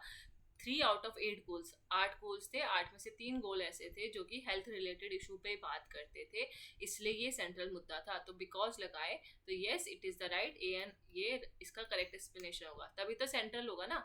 जिसमें सबसे ज्यादा एसडीजी कह रही सॉरी मिलेनियम डेवलपमेंट गोल्स में जिसपे सबसे ज्यादा बात हुई है वो हेल्थ पे बात हुई है। कम से कम 3 गोल पर्टिकुलरली है जो हेल्थ के ऊपर बात करते हैं, तो ये सेंट्रल है, इसलिए हम इसको सेंट्रल बोल रहे हैं। इसलिए का मतलब बिकॉज, तो ये हमारा करेक्ट एक्सप्लेनेशन हो गया। तो आपको पता है एमडीजीज तो हमारे 2000 में आए थे और 3 कौन कौन से गोल थे भाई, 4, 5 और 6, जिसमें चाइल्ड मोर्टेलिटी का सीधा सीधा रिलेशन हेल्थ के साथ है कि आप हेल्थ अच्छी करोगे तो चाइल्ड का जो डेथ रेट है वो ऑब्वियसली कम हो जाएगा।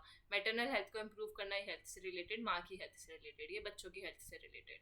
फिर HIV एड्स मलेरिया जैसी और दूसरी बीमारियों को खत्म करना, कॉम्बैक्ट करना, रोकना, प्रिवेंट करना, गोल 6 भी हमारा हेल्थ से रिलेटेड था एमडीजीज में। तो ये 8 में से 3 गोल तो इसी के लिए थे, तो ये हो गया हमारा करेक्ट आंसर, ये सही हो गया आंसर। अच्छा नेक्स्ट स्टेटमेंट है असर्शन रीजनिंग खत्म। अलेक्जेंडर वेंथ जो है 3 टाइप की एनार्की की बात करते हैं अपने इंटरनेशनल सिस्टम में। जैसे हमने पढ़ा था ना इनकी book anarchy is what states make of it, right. तो अभी मैंने क्या बताया था, अलेक्जेंडर वेंथ कौन से थिंकर है, सोशल कंस्ट्रक्टिविस्ट है, आइडियलिस्ट थोड़ी है, कंस्ट्रक्टिविस्ट है ना, सोशल कंस्ट्रक्टिविस्ट थिंकर है। तो ये गलत लिखा है, आइडियलिस्ट नहीं है। तो स्टेटमेंट 2 गलत, स्टेटमेंट 1 राइट। 3 टाइप की एनार्की कौन कौन सी थी, तो ये रही आपके सामने। एक तो हॉब्सियन एनार्की मतलब हॉब्स के रिलेटेड, एक लॉकियन यानी कि जॉन लॉक, और एक इमैनुअल कांत। इन 3 लोगों की इन्होंने बात करी और इन 3 लोगों के बेसिस के ऊपर ही इन्होंने 3 टाइप के एनार्की दिया, कांतियन, लॉकियन और हॉब्सियन। हॉब्सियन में स्टेट जो है वो क्या करता है एनार्की में, कि जो स्टेट है वो वॉर को देखता है, war of all against all, ठीक है। जैसे हॉब्स था, हॉब्स के टाइम पे सिविल वॉर हो रहा था तो उसने हमेशा वॉर का ही सिचुएशन देखा था। तो इसमें बोलते हैं कि जो सारे स्टेट है वो वॉर पे जा रहे हैं और ये एक ऐसा स्टेट जो है वॉर को सब जितने भी वॉर है उनको सबके अगेंस्ट देखता है, मतलब कि सारे लोग लड़ाई करने में ही लगे हुए हैं और सबके अगेंस्ट वो लड़ाई कर रहे हैं ऑल, ठीक है। देन लॉकियन एनार्की क्या कहती है, state view each other as rival. जो स्टेट है आपस में, जैसे 2 स्टेट है तो वो एक दूसरे को अपना राइवल मानते हैं, दुश्मन मानते हैं, और ये they consider right of other states to exist. लेकिन वो दूसरे स्टेट का जो राइट है एग्जिस्ट करने का वो कंसिडर नहीं करते, क्योंकि क्या है, एनार्की है, राइट, एनार्की है ना। और अराजकता है, कोई सरकार है नहीं, तो सब एक दूसरे को अपना दुश्मन मानने में लगे हुए हैं। और लेकिन हाँ उनको पता है कि हर स्टेट का अपना राइट है एग्जिस्ट करने का, जैसे मेरा हक है जीने का तो दूसरे स्टेट का भी हक है जीने का, इसलिए उस बेसिस पे हम लड़ाई नहीं करते। हॉब्स में नेगेटिव एनार्की दिखाया है, यहाँ पे थोड़ा पॉजिटिव दिखाया है, पार्शियली पॉजिटिव। देन कांत का बात करें तो कांत तो परपेचुअल पीस की बात करता है, वो कहता है कि जो डेमोक्रेसी है वो कभी वॉर नहीं करती, अच्छी होती है लिबरल डेमोक्रेसी। तो ये बोलते हैं कि state view each other as friends. इसकी जो अनार्की है ये पॉजिटिव है, कांतियन एनार्की, कि हम एक दूसरे को अपना दोस्त मानते हैं और अपनी स्पेशली लिबरल डेमोक्रेसीज को जो लोग प्रमोट करते हैं वो आपस में फ्रेंड्स होते हैं और कभी भी वॉर नहीं करते। तो ये 3 टाइप की एनार्की थी और ये मैंने आपको बताया ये सोशल कंस्ट्रक्टिविस्ट है ना कि आइडियलिस्ट। तो ये नेगेटिव है हॉब्स की, या पार्शियली पॉजिटिव है और ये पूरी पॉजिटिव है। अब आपको बताना है कि इसमें कितने मेंबर्स हैं, बहुत इजी है। जैसे आपको पता है SCO यानी कि शंघाई कोऑपरेशन ऑर्गेनाइजेशन में 8 मेंबर्स है, आसियान में 10 मेंबर्स है, अफ्रीकन यूनियन में 55 और EU में 27। यू कैन सी ये तो बहुत फैक्ट्स थे और इसके बारे में आपको हर ऑर्गेनाइजेशन के बारे में थोड़ा थोड़ा पढ़ना है IR में। तो ये सिर्फ हमने क्वेश्चन सॉल्व नहीं किया, ये तो बहुत छोटू सा क्वेश्चन था, लेकिन मेन क्वेश्चन ये सॉल्व करने का पर्पस ये है कि हमें इस ऑर्गेनाइजेशंस के बारे में, हेडक्वार्टर, इनका एम और कितने मेंबर्स है, कौन मेंबर्स है, सारे तो नहीं मतलब, लेकिन एक बेसिक आइडिया, ठीक है, रिसेंट में इससे रिलेटेड कोई करंट डेवलपमेंट हुआ है कि नहीं, तो ये सारा हमें पढ़ना है। इस क्वेश्चन के माध्यम से हमें ये पैटर्न पता चलता है। अब ये UN जनरल सेक्रेटरीज है हमारे, सेक्रेटरी जनरल्स, जो मैंने आपको बताया था क्या करते हैं, प्रमोट करते हैं इंटरनेशनल पीस एंड सिक्योरिटी। तो इनको आपको ऑर्डर में लगाना था कि पहले कौन आए, फिर कौन आए और फिर कौन आए। तो सबसे पहले डैग आए थे, फिर थानता आए थे, फिर सोलर और फिर बुत्रोस काली। एक बार ऑप्शन देख लेते हैं, ABDC है। तो डैग में आए जो डैग हैमरस्कॉल्ड, यानी कि 53 से 61, ये याद रखने की जरूरत नहीं है, नाम याद रखो, डैग, थंत, देन सेल्यूलर, या और फिर गाली। ठीक है, डैग, थंत, सेल्यूलर और गाली, सीजी और डीटी, इतना भी याद रखोगे। बीच के अंदर और भी, और इस क्वेश्चन से हमें ये पता चलता है कि हमें एक ऐसी आपको अपनी फैक्ट शीट तैयार करनी है जिसमें आपको कम से कम यूएन जनरल सेक्रेटरी की कुछ क्रोनोलॉजी सारे लिख लो। ठीक है, जितने हैं, बहुत सारे हैं नहीं है, अप्रॉक्स 10 है, और उसको बस आप एक पर में लिख लोगे तो इजीली याद हो जाएंगे। वैसे ज़रूरी नहीं है ये क्वेश्चन दोबारा आए वैसे, लेकिन अगर हम शुरू करें तो जेब जो आए थे वो इंटीरियम थे हमारे सबसे, मतलब टेम्परेरी के लिए जेब बने थे। फिर ड्रैगवेल लाए, इनका नाम बहुत बार आ चुका है। तो सबसे पहले शुरुआत यूएन की झूठ से हुई, ऐसे याद कर लो। फिर आपके पास ये डैग आते हैं। ठीक है, डैग इज लाइक अ डॉग, तो लाए हमने पूछा किससे, डॉग से लाए किया, मतलब झूठ बोला हमने डॉग से। ठीक है, फिर थंत आएंगे। फिर थंत मतलब वो डॉग को हमने बजा ही दिया अच्छे से, आवाज़ आई उसकी, है ना, थन थन थन। फिर उसके बाद आपका आ जाएगा वॉल, कुर्त है, कुर्त वॉल्पीन है, सिल्लार। फिर कुर्त के बाद ये आ जाते हैं सिल्लार। फिर उसके बाद बुत्रोस, बुत्रोस खाली है, ये तो लेट 1996 तक ये रहे थे आई गेस। फिर कॉफ़ी एनन है, कॉफ़ी एनन के बाद आपका बैंक की मून है। ये लास्ट के तो आपको पता होने ही चाहिए, बैंक नहीं, बैंक की मून, कॉफ़ी एनन। और आपको भी पता है कौन है, एंटोनियो गुतरेस, जो 2017 में बने थे और अभी तक उनका सेकंड टर्म में भी वो बने हैं, तो लेटेस्ट भी एंटोनियो गुतरेस। अब आ जाते हैं 2023 दिसंबर के क्वेश्चंस पे। हमने 2023 के मार्च के क्वेश्चंस खत्म कर लिए, शिफ्ट 1 के भी, शिफ्ट 2 के भी, और हम आ गए हम मार्च के बाद दिसंबर पे, जो क्योंकि आपको पता है साल में 2 बार नेट जेआरएफ का एग्जाम होता है। ये पूछा था कि कौन सा ऐसा वॉर था जिसने मॉडर्न स्टेट सिस्टम की शुरुआत करी, और उसके जब मॉडर्न स्टेट सिस्टम की शुरुआत हुई तो वो वॉर ख़त्म हो गया, मतलब उस वॉर का एंड हुआ और मॉडर्न स्टेट की शुरुआत हुई। तो वो था हमारा 30 ईयर्स वॉर, जिसको आप वेस्टफेलिया के नाम से भी जानते हो, जब वेस्टफेलिया की पीस ट्रीटी हुई थी तब, राइट। तो 30 ईयर्स, 30 साल तक ये युद्ध चला था, और जब ये युद्ध खत्म हुआ तो मॉडर्न स्टेट सिस्टम की शुरुआत हुई थी। तो अगर हम इसके बारे में थोड़ा सा पढ़ें तो ये 1618 से लेकर 1648 तक चला था। अगर ईयर याद रह जाए तो बहुत अच्छी बात है, क्योंकि इंपॉर्टेंट वॉर है तो थोड़ा बहुत ईयर याद रहना चाहिए। 1618, 1648, 48 का बोल रही हो, ठीक है। तो ये एक पाइवेटल इवेंट था in the development of modern state system, and ये जो कन्फ्लिक्ट था involve many of the major European parts, इसमें बहुत सारी यूरोपियन पार्ट्स थी, और इसमें पॉलिटिकल, रिलीजियस, सोशल अपहीवल्स हुए थे। ठीक है, इसलिए इसको 30 साल तक ये वॉर चला, ये यूरोपियन पावर्स के बीच में चला। ये वॉर ख़त्म हुआ पीस ऑफ वेस्टफेलिया की जो ट्रीटी हुई थी, जब ये ट्रीटी हुई 1648 में, तब वॉर ख़त्म हुआ इतने साल बाद। और इस ट्रीटी का जो, या पीस का ये जो मकसद क्या था, एम था कि हमें जितने भी सॉवरेन स्टेट्स हैं, संप्रभुत्ता वाले जो स्टेट्स हैं, उनको रिकॉग्नाइज करना है, टेरिटोरियल इंटीग्रिटी को मेंटेन करना है, और मॉडर्न नेशन सिस्टम की फाउंडेशन रखनी है। तो करेक्ट आंसर था हमारा 2, यानी कि 30 ईयर्स वॉर। फिर अब आ जाता है जो डायरेक्टर जनरल है WTO के, उनको क्रोनोलॉजी में, यानी कि असेंडिंग ऑर्डर में, जो सबसे पहले बना फिर उसके बाद ऐसे लगाना है, असेंडिंग ऑर्डर में लगाना है। ठीक है, तो अब आप देख रहे हो 2023 से ही हमारे क्रोनोलॉजी वाले जो क्वेश्चन है वो काफ़ी ज़्यादा बढ़ गए हैं। इससे अभी पहले हमने मार्च में ही सिर्फ और किसका देखा था, अभी जनरल सेक्रेटरीज की क्रोनोलॉजी देखी, किसके, यूएन जनरल सेक्रेटरी की, अभी थोड़ी देर पहले। फिर अगले ही 6 महीने बाद ही दिसंबर में इन्होंने क्या पूछ लिया, WTO के डायरेक्टर जनरल की। तो फिर ऐसे तो बहुत सारी ऑर्गेनाइजेशन है, स्पेशली IMF के याद रखना पड़ेगा, वर्ल्ड बैंक, WTO, फिर UN की जो कुछ इंपॉर्टेंट है जैसे सिक्योरिटी काउंसिल, उसमें कोई इंपॉर्टेंट पद है। तो ये सारे जो इंपॉर्टेंट है जो हमारे सिलेबस का पार्ट है, उन सबका थोड़ा थोड़ा याद रखना पड़ेगा। ऐसे तो बहुत सारा हो जाएगा, तो किस किस को याद रखें, और हमेशा क्रोनोलॉजी वाले क्वेश्चंस आते ही हैं। अभी देखना 2024-25 में भी कितने सारे क्रोनोलॉजी वाले क्वेश्चंस थे, और इन्हीं से पूछे हुए थे ऐसे उल्टे सीधे। तो हम सबको तो याद नहीं रख सकते, लेकिन हम ऐसा कर सकते हैं कि एक फैक्ट शीट मेंटेन कर लें, और उसमें हर, मतलब सबका थोड़ा थोड़ा लिख लें ऐसे करके, है ना। फिर एक बार ही एग्जाम से एक दिन पहले बस इसको पढ़ जाओ, थोड़ा बहुत तो 1% ही चाहे दिमाग में रहेगा, पहला और आखिरी नाम में दिमाग में रहा तो क्या पता क्वेश्चन बन जाए, राइट। तो ऐसे जितने क्वेश्चन आए हैं उसको एक जगह लिख लो। सिर्फ ये 4 ऑप्शन नहीं, इसके अलावा और जो है, तो माइक मूर है, पैस्कल लैम्स है, सुपाची पैंथिच पैकरी है, एंड रॉबर्ट एस वीटो है। ठीक है, तो this is the 4 options, and your answer is AC, P D and this are the 4 options. So अगर हम इसको याद करने की कोशिश करें तो अगर कुछ ट्रिक बने, माइक मूर है, देन सुपाचाय है. तो एक माइक लेकर बंदा गाना गा रहा था और उसको गाना गाते हुए देख के हमें, जब ऐसे कोई सिंगिंग वगैरह चल रहा है सामने, तो ऐसे मन करता है ना कि चलो साथ में कुछ और भी हो, तो चाय पकौड़ा खा रहे हैं, तो हम ये सुपाच चाय है ना, तो चाय और ये लिखा है पकौड़ा, पकड़ी का पकौड़ा खरीद देते हैं.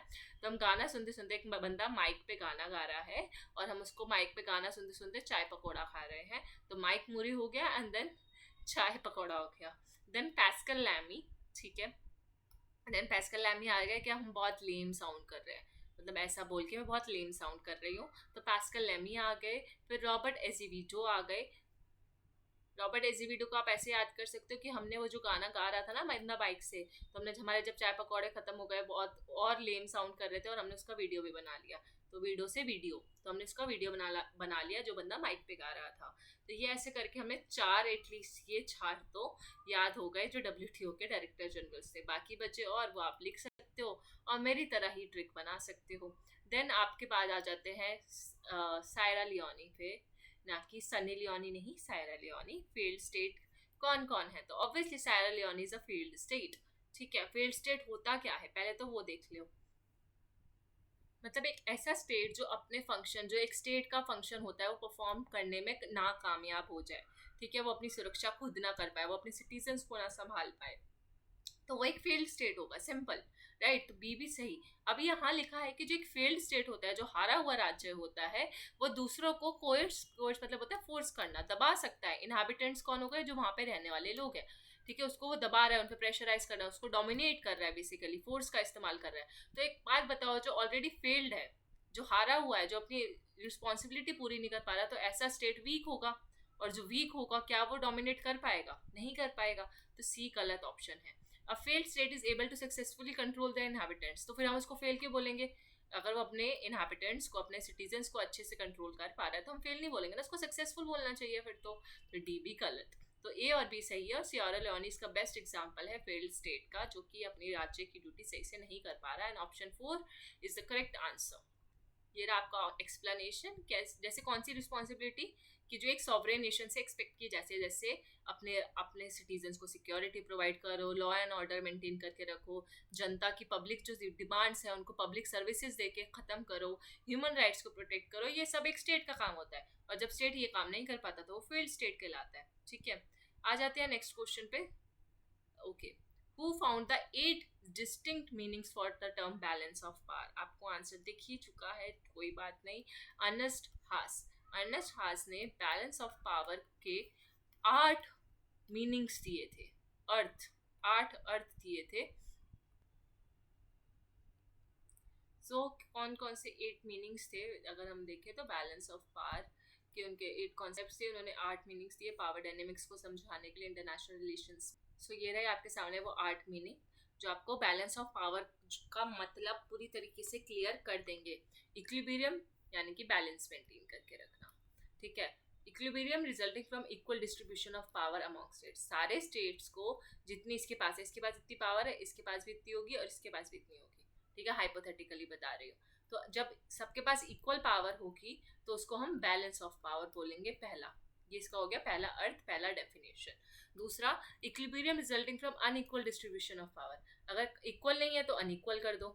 इसके पास भी नहीं है तो इसके पास भी नहीं है तो इसके पास भी नहीं है, तो या तो फिर किसी के पास भी ना हो तो भी वो बैलेंस ऑफ पावर ही कहलाया जाएगा. तीसरा, equilibrium resulting from the domination of one state which act as a balancer, example Britain.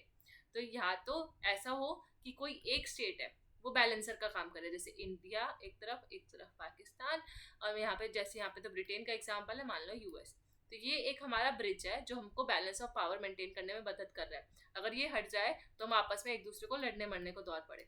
ठीक है, एग्जाम्पल है, हाइपोथेटिकल आइडियल एग्जाम्पल है. ये मत सोचना कि मैं ऐसा कुछ लड़ाई की बातें कर रही हूँ, बट द पॉइंट इज मैं आपको समझाना चाह रही हूँ कि ये थर्ड पॉइंट क्या कह रहा है एग्जाम्पल के थ्रू, कि यूएस है वो एक बैलेंसर की तरह काम करे, उसका डोमिनेशन हो. यूएस की इंडिया के साथ भी अच्छी बनती है, यूएस के पाकिस्तान के भी साथ अच्छी बनती है, और इसलिए वो दोनों के बीच में बैलेंस मेंटेन करके रख सकता है.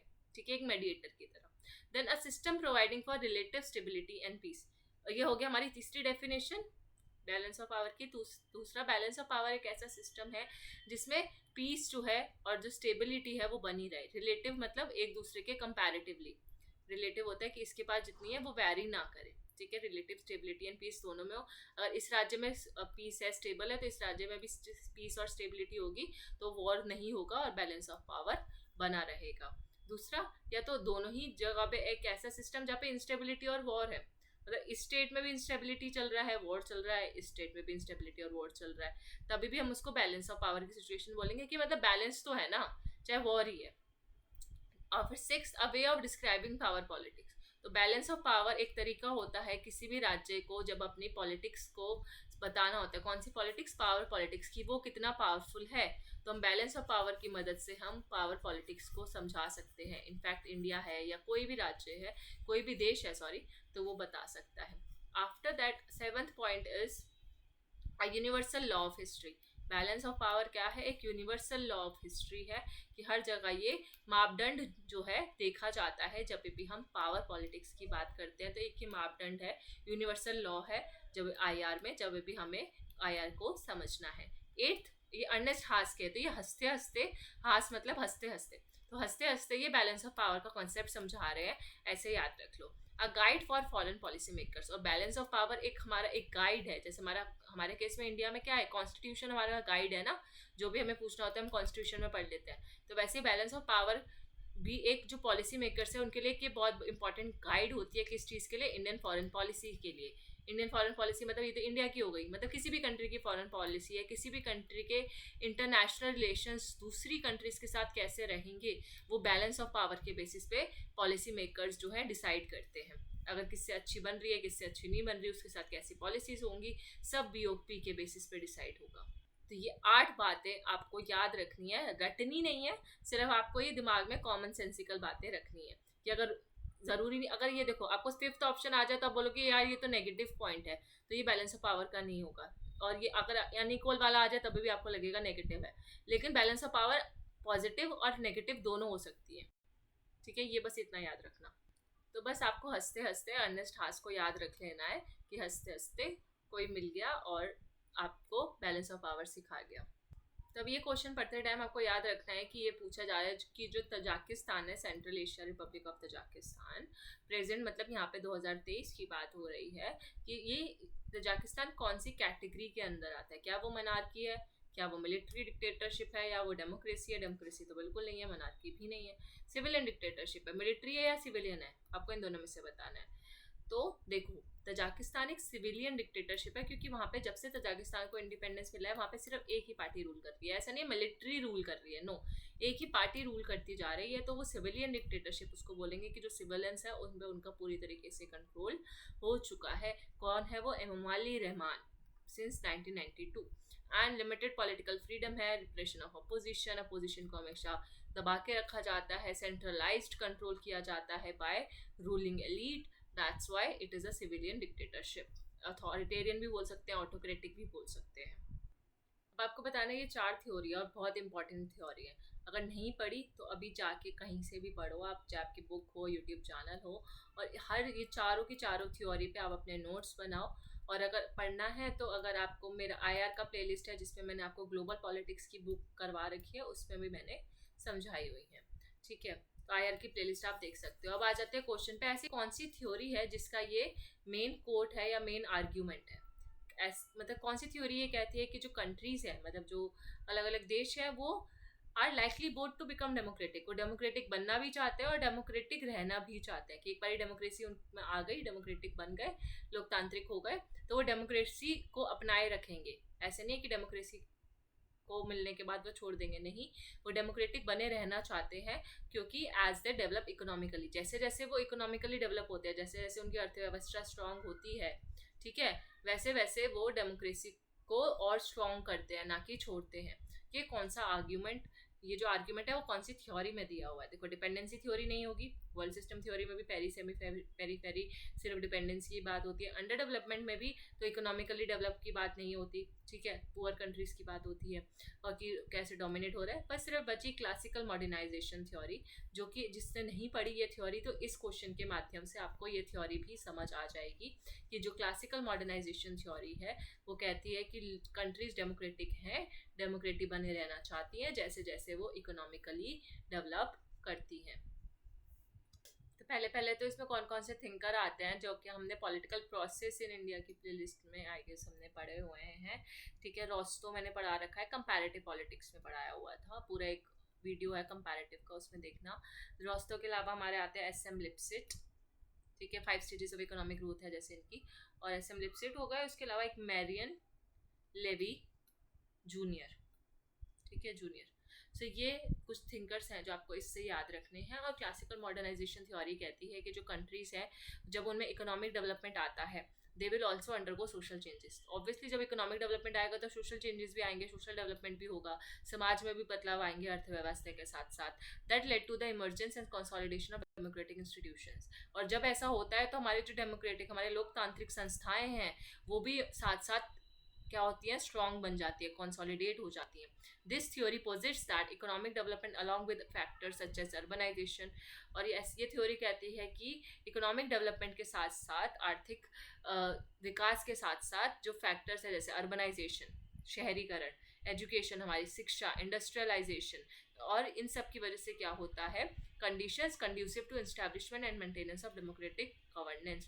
तो जब अर्बनाइजेशन होता है, एजुकेशन अच्छी होती है, इंडस्ट्रियलाइजेशन होता है, तो उसकी वजह से जो डेमोक्रेटिक गवर्नेंस है वो सुधार आते हैं उसमें, वो स्टैब्लिश होता है और धीरे धीरे उसकी जो कंडीशन है वो और अच्छी होती जाती है। तो जिसको इसका मतलब नहीं पता था इस थ्योरी का वो आपको पता चल गया कि ये थ्योरी क्या किस बारे में है। इनके लिए मॉडर्नाइजेशन क्या है, इनके लिए मॉडर्नाइजेशन है अर्बनाइजेशन, एजुकेशन, इंडस्ट्रियलाइजेशन। सो हमारा नेक्स्ट क्वेश्चन है कि जो स्टेट्समैन है वो सोचता है और एक्ट करता है in terms of interest defined as power.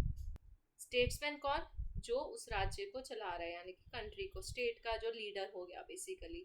वो अगर वो कुछ भी सोचेगा, करेगा या कुछ भी करेगा, वो उस टाइम पे क्या अपने इंटरेस्ट को ध्यान में रखेगा कि कहीं ये मेरे को तो नुकसान ना हो जाए इस एक्ट की वजह से, और वो इंटरेस्ट उसका हमेशा पावर के सेंस में होगा कि उस एक्ट से मुझे पावर मिलेगी कि नहीं मिलेगी, और वो पावर मेरे हित में होगी कि नहीं होगी। तो कहीं ना कहीं आपको ये जो रियलिज्म के 6 प्रिंसिपल्स थे उसकी तरह साउंड नहीं कर रहा। उनमें से जो एक प्रिंसिपल था कि नेशनल इंटरेस्ट का पावर के in terms of power, second principle I guess. So वो किसने दिया था आपको, आप याद आ गया होगा। आपका करेक्ट आंसर है हमारा मॉर्गनथॉ, ठीक है, आंसर नंबर 1। सो आ जाते हैं एक्सप्लेनेशन पे। द स्टेट्समैन थिंक, एंड ये हमने पढ़ लिया। मॉर्गनथॉ जो है रियलिस्टिक पर्सपेक्टिव रखते हैं ऑन पॉलिटिक्स अमंग नेशन में। अपनी बुक में वो 6 प्रिंसिपल्स देते हैं जिसमें से एक प्रिंसिपल का ही एक्सप्लेनेशन ये था, जिसमें उन्होंने पावर का इम्पोर्टेंस बताया है कि पावर कितनी इम्पोर्टेंट है किसी भी स्टेट के बिहेवियर को समझने के लिए एंड अब उनके नेशनल इंटरेस्ट को परस्यू करने के लिए। तो national interest defined in terms of power, ये उनका प्रिंसिपल ऑफ रियलिज्म भी है।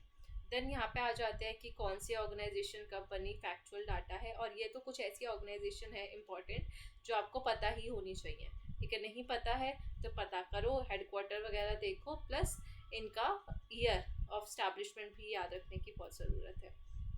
सो एससीओ हमारा बना था 2001 में, ब्रिक बना था 2006 में, आसियान बना 1967 में, और ईईसी बना था हमारा 1957 में, ठीक है, that is European economic community.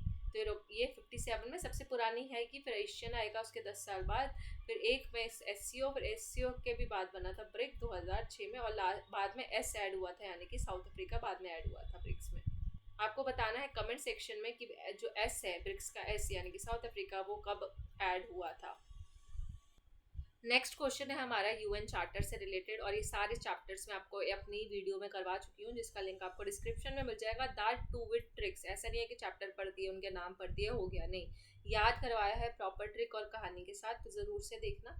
Then अगर ये वो लिंक देखा होगा तो एक दो ऑप्शन तो आपके ऐसे ही रूल्ड आउट हो जाएंगे, ठीक है। तो यूएन के ऊपर वो पूरा वीडियो बना हुआ है। चैप्टर जो 7 है यूएन चार्टर का, वो बोलता है कि जो सिक्योरिटी काउंसिल है वो एक्शन ले सकती है to maintain and restore international peace and security. तो क्या चैप्टर 7 सिक्योरिटी काउंसिल से रिलेटेड है? Yes, it is right. ठीक है, तो ए हो गया हमारा सही। बी, आर्टिकल 41 ये सैंक्शन लगाता है measures to do not involve the use of armed forces, कि आर्म फोर्सेस यानी कि आप मिलिट्री वेपन्स या आर्म्स का यूज आप नहीं कर सकते, उस बात पे ये प्रतिबंध लगाता है, सैंक्शन लगाता है आर्टिकल 41 यूएन चार्टर का। तो ये भी सही। सैंक्शंस कैन बी विड्रॉन, और जो आर्टिकल 41 के द्वारा जो सैंक्शन प्रतिबंध लगाए गए हैं आर्म्ड फोर्सेस के यूसेज पे, उसको यूएन जनरल असेंबली का जो सेक्रेटरी है या फिर जो यूएन जनरल असेंबली है जहाँ पे पूरा वोटिंग वगैरह होती है, डिस्कशन होती है, डेलिब्रेटिव बॉडी है जैसे मैंने बताया, तो वो सैंक्शंस अगर चाहे तो यूएन जनरल असेंबली विड्रॉ कर सकती है। तो ऐसा नहीं है नहीं विड्रॉ कर सकती। ठीक है, तो उसके पास इतनी पावर नहीं होती। फिर ए और बी सही, सी गलत, तो ए बी डी हमारा सही आंसर हो गया। Sanctions have been applied by the security council, क्योंकि जो सैंक्शंस होते हैं वो सिक्योरिटी काउंसिल लगाती है पीसफुल ट्रांजिशन के लिए to deter non constitutional changes, ताकि जो नॉन कॉन्स्टिट्यूशनल चेंजेस, गैर संवैधानिक जो भी चेंज होंगे, ठीक है, उसको वो ठीक कर सके और उसमें बदलाव ला सके। तो ये इसमें पीसफुल ट्रांजिशन को सपोर्ट करने के लिए ये सैंक्शंस जो है सिक्योरिटी काउंसिल लगाती है और जनरल असेंबली इसको विड्रॉ नहीं कर सकती। तो ये 3 आपके सही होंगे। तो विड्रॉ कौन करेगा? तो भाई जो लगाएगा वही विड्रॉ करता है। अगर सैंक्शंस सिक्योरिटी काउंसिल लगा रही है तो विड्रॉ भी सिक्योरिटी काउंसिल करेगी, ना कि यूएन जनरल असेंबली। तो ये इसलिए गलत था यहाँ पे। ठीक है, आर्टिकल 41 के तहत ये होता है पूरा प्रोसीजर, और ये सारी बातें लिखी हुई थी, मैंने समझा दी। अब जो हमारे कंस्ट्रक्टिविज्म की जो थ्योरी या आइडियोलॉजी हम आईआर में पढ़ते हैं, उससे रिलेटेड ये स्टेटमेंट है, आपको बताना है इनमें से कौन सी करेक्ट है। ठीक है, तो ये 4 ऑप्शन है, आपको करेक्ट बतानी है। वीडियो पॉज करके आप सोच सकते हो आंसर। तो अगर हम पहला ऑप्शन पढ़े, कंस्ट्रक्टिविस्ट ये बोलते हैं कि जो कल्चर है वो कुछ इस तरीके से है कि वो कल्चर जो होता है वो ऑब्जेक्टिव होता है और इनहेरिटेड होता है। ठीक है, कि पहले से हम जो पैदा होता है अपना कल्चर लेकर ही पैदा होता है, और ऑब्जेक्टिव होता है मतलब फैक्चुअल होता है, चेंज नहीं होता, जो जैसा है वो कल्चर हमेशा वैसे ही रहेगा। तो हमारा ये होता है यहाँ पे रिलीजन के केस में ऐसा हो सकता है, कल्चर तो हम अडॉप्ट करते हैं ना बड़े होने के बाद, इनहेरिट थोड़ी होता है, वो तो हम पहले इनहेरिट पता होता है इनबिल्ट, पहले से ही हमारे अंदर जो होता है इनहेरेंट होता है, वो नहीं होता। तो कल्चर जो ऑब्जेक्टिव नहीं है, सब्जेक्टिव है। ठीक है, वैरी करता है पीपल टू पीपल। तो ए ऑप्शन तो गलत हो गया। कंस्ट्रक्टिविस्ट आर्गुमेंट ये कहता है कि जो कल्चर है वो एग्जिस्ट करता है prior to and remains unchanged by political interaction. तो कल्चर जो है पॉलिटिकल इंटरेक्शन से भी पहले एग्जिस्ट करता था। मतलब कल्चर हम कैसे करते हैं, जैसे नमस्ते बोलना हमारा कल्चर है, राइट, वो हमारे रिलीजन का पार्ट नहीं है। तो नमस्ते बोलना क्या है, हमारा कल्चर का पार्ट है। तो हम ये कल्चर अपने आप आ गया, हमें पैदा होती है हमें पता था कि ऐसे नमस्ते बोलना है, नहीं ना, ये हमारा पॉलिटिकल इंटरेक्शन होता है, जब हमारा समाज में उठना बैठना होता है, तो उसकी वजह से हमारा कल्चर चेंज भी हो सकता है। कल को आप ऐसे समाज में जहाँ पे जाते हो जहाँ पे नमस्ते की जगह कोई और ग्रीटिंग की जाती है, जैसे कि बाहर के देशों में होता है, तो आपको वैसे करना पड़ेगा, राइट, या जैसे हैंड पे किस करते हैं वैसा कुछ, ठीक है, या बो डाउन करना होता है ग्रीटिंग के लिए, तो नमस्ते की जगह हम वैसा करेंगे, राइट। तो ये हमारा यहाँ पे लिखा है अनचेंज, तो अनचेंज नहीं है, कल्चर को चेंज किया जा सकता है अकॉर्डिंग टू द कॉन्टेक्स्ट, और वो चेंज हो सकता है, इसलिए वो ऑब्जेक्टिव नहीं है, वो सब्जेक्टिव है। तो ये भी हमारा गलत, तो ए और बी गलत हो गया। तो बचा क्या हमारा सी और डी, ये सही होना चाहिए। पढ़ लेते हैं एक बार।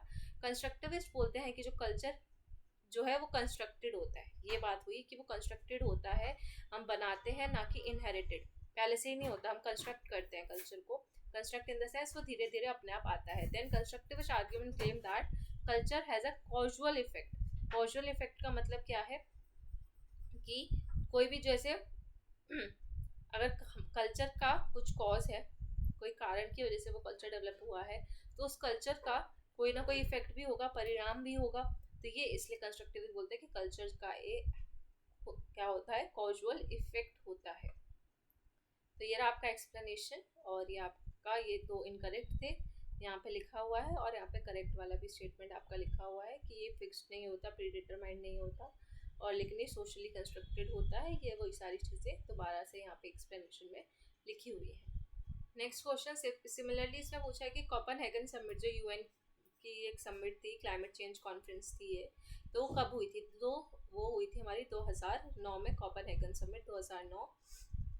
ये क्लाइमेट चेंज के ऊपर समिट थी, ग्लोबल एग्रीमेंट था, और क्लाइमेट चेंज के मुद्दों पे हुई थी। दो it ultimately fail short of expectations, लेकिन फिर ये इतना ज़्यादा सक्सेसफुल नहीं हो पाई। एंशियंट टाइगर इकोनॉमिक्स किसको बोला जाता है? तो यहाँ पे हमारा आएगा कि किसको नहीं बोला जाता, तो यहाँ पे नॉट पूछा था, तो बर्मा जो है एंशियंट टाइगर इकोनॉमिक्स का पार्ट नहीं है। South Korea, Singapore, Hong Kong ancient tiger economics का पार्ट है। तो एंशियंट टाइगर्स हम किसको बोलते हैं? मतलब ऐसी एशियन कंट्रीज जिन्होंने बहुत ज़्यादा रैपिड इंडस्ट्रियलाइजेशन देखा। कब? लाटर हाफ ऑफ 20th सेंचुरी में। तो जब सेकेंड हाफ चल रहा था, लास्ट 20th सेंचुरी का सेकेंड हाफ, ठीक है, उसमें जिन जिन कंट्रीज ने, जिन एशियन कंट्रीज ने रैपिड इंडस्ट्रियलाइजेशन किया, बहुत तेज़ी से इकोनॉमिक ग्रोथ की, बहुत तेज़ी से विकास किया, डेवलपमेंट की, तो उन सबको एशियन टाइगर इकोनॉमिक्स में डाला गया। तो कौन थी वो? साउथ कोरिया थी, सिंगापुर थी, हांगकांग थी और थाईलैंड थी। ये चार थी, साउथ कोरिया, सिंगापुर, हांगकांग और थाईलैंड। तो आप ऐसे लिख सकते हो एसएसटी आप पढ़ते हैं स्कूल में, और एच उसके साथ आपने एसएसटी के साथ क्या पढ़ा? हिंदी। तो एसएसटी हिंदी मतलब एसएसटी यानी कि साउथ कोरिया, सिंगापुर, थाईलैंड, और लास्ट में आपका आएगा एच के हांगकांग, ठीक है। और म्यांमार जिसको हम बर्मा भी बोलते हैं, तो वो इसका पार्ट नहीं था क्योंकि उस टाइम पे म्यांमार ने उस तरीके से इकोनॉमिक डेवलपमेंट नहीं देखा था। तो इस क्वेश्चन से बोल सकते हैं हम ये थोड़ा out of the box question जाते हैं। जैसे ये कुछ मेन की टर्म्स पकड़ लेते हैं। उस टाइम पे बहुत लोगों ने, जब ये 2023 में क्वेश्चन आया होगा तो नहीं पता होगा माइट भी, ठीक है, लेकिन ये उस टाइम करंट अफेयर्स का क्वेश्चन रहा होगा। तो दैट्स वाई ये आपको कुछ टर्म्स है, इससे आप ज़रूरी नहीं, ये तो दोबारा रिपीट नहीं होगा श्योर, पर इससे हम पैटर्न पता लगा सकते हैं कि ऐसे क्वेश्चन आ कहाँ से रहे हैं। अब यहाँ पे एक तरफ कंट्रीज लिखी हुई हैं, एक तरफ ईयर लिखे हुए हैं, और यहाँ पे आपके पास मैच द फॉलोइंग के ऑप्शन है। इराक, दरफुर सुदान, सोमालिया और सायरा लियोनी, और उसके रिलेटेड जो मेजर वॉर हुए या कोई मेजर इंसिडेंट या इवेंट हुआ वहाँ पे, तो उससे रिलेटेड ईयर्स है, ठीक है। अब ये जो क्वेश्चन था जब ये आया, ये ड्रॉप हुआ था, क्योंकि ये ड्रॉप क्वेश्चन है इसलिए क्योंकि इसमें चारों में से कोई भी ऑप्शन सही नहीं था और ईयर भी सही नहीं दे रखे थे, ओवरलैपिंग थे। जैसे कि अगर हम बात करें इराक वॉर की, तो इराक वॉर 2003 में हुआ था, और इराक वॉर जो, अगर हम गल्फ वॉर की बात करें इराक के, तो वो 1990 और 1991 के बीच में हुआ था, ठीक है। फिर दरफुर सुदान की बात करें तो अर्ली 2000 का ये वॉर है, स्टार्टिंग में, मतलब 2000 की स्टार्टिंग में दरफुर कन्फ्लिक्ट शुरू हो गया था सुदान में, ठीक है, जो अभी तक चल रहा है। फिर सोमालिया की बात करें, सोमालिया जो है यूएनओ का, यूनाइटेड नेशन का ऑपरेशन था सोमालिया 1, तो अब वो जो सोमालिया 1 हुआ था, अब यहाँ पे नहीं लिखा हुआ है इन्होंने सोमालिया 1 का पूछा या सोमालिया 2, तो इसमें इन्होंने सोमालिया 1 का अगर हम बात करें तो 1992 से 1993 में, और सोमालिया 2 में जो ऑपरेशन चला था वो 3 से 95 में चला था। सीरिया लियोनी जो हमने पढ़ा वो फेल्ड स्टेट है, वहाँ पे सिविल वॉर हो गया था 91 से लेकर 2002 तक के बीच में सिविल वॉर हुआ, और जब इन्होंने यूनाइटेड नेशन ने अपना मिशन भेजा यहाँ पे सायरा लियोन में, तो वहाँ पे ये जो मिशन शुरू हुआ पीस कीपिंग मिशन, ये था 1999 से लेकर 2005 तक का। तो ये डेट्स जो थी बहुत ओवरलैपिंग दे रखी है, कोई भी सही नहीं थी, बाकी ये करेक्ट आंसर था। Which event led George W. Bush to transform his foreign policy into global power projection and interventionism? इनमें से कौन सा डेट आपको बतानी है? काफ़ी फैक्चुअल, फिर से अगैन वेरी डिफिकल्ट क्वेश्चन, कि जॉर्ज बुश ने अपनी फॉरेन पॉलिसी को कब ट्रांसफॉर्म किया था ग्लोबल पावर में, ठीक है, प्रोजेक्शन में और इंटरवेंशनिज्म में। पर ये डिफिकल्ट होके भी डिफिकल्ट नहीं है, पता है क्यों?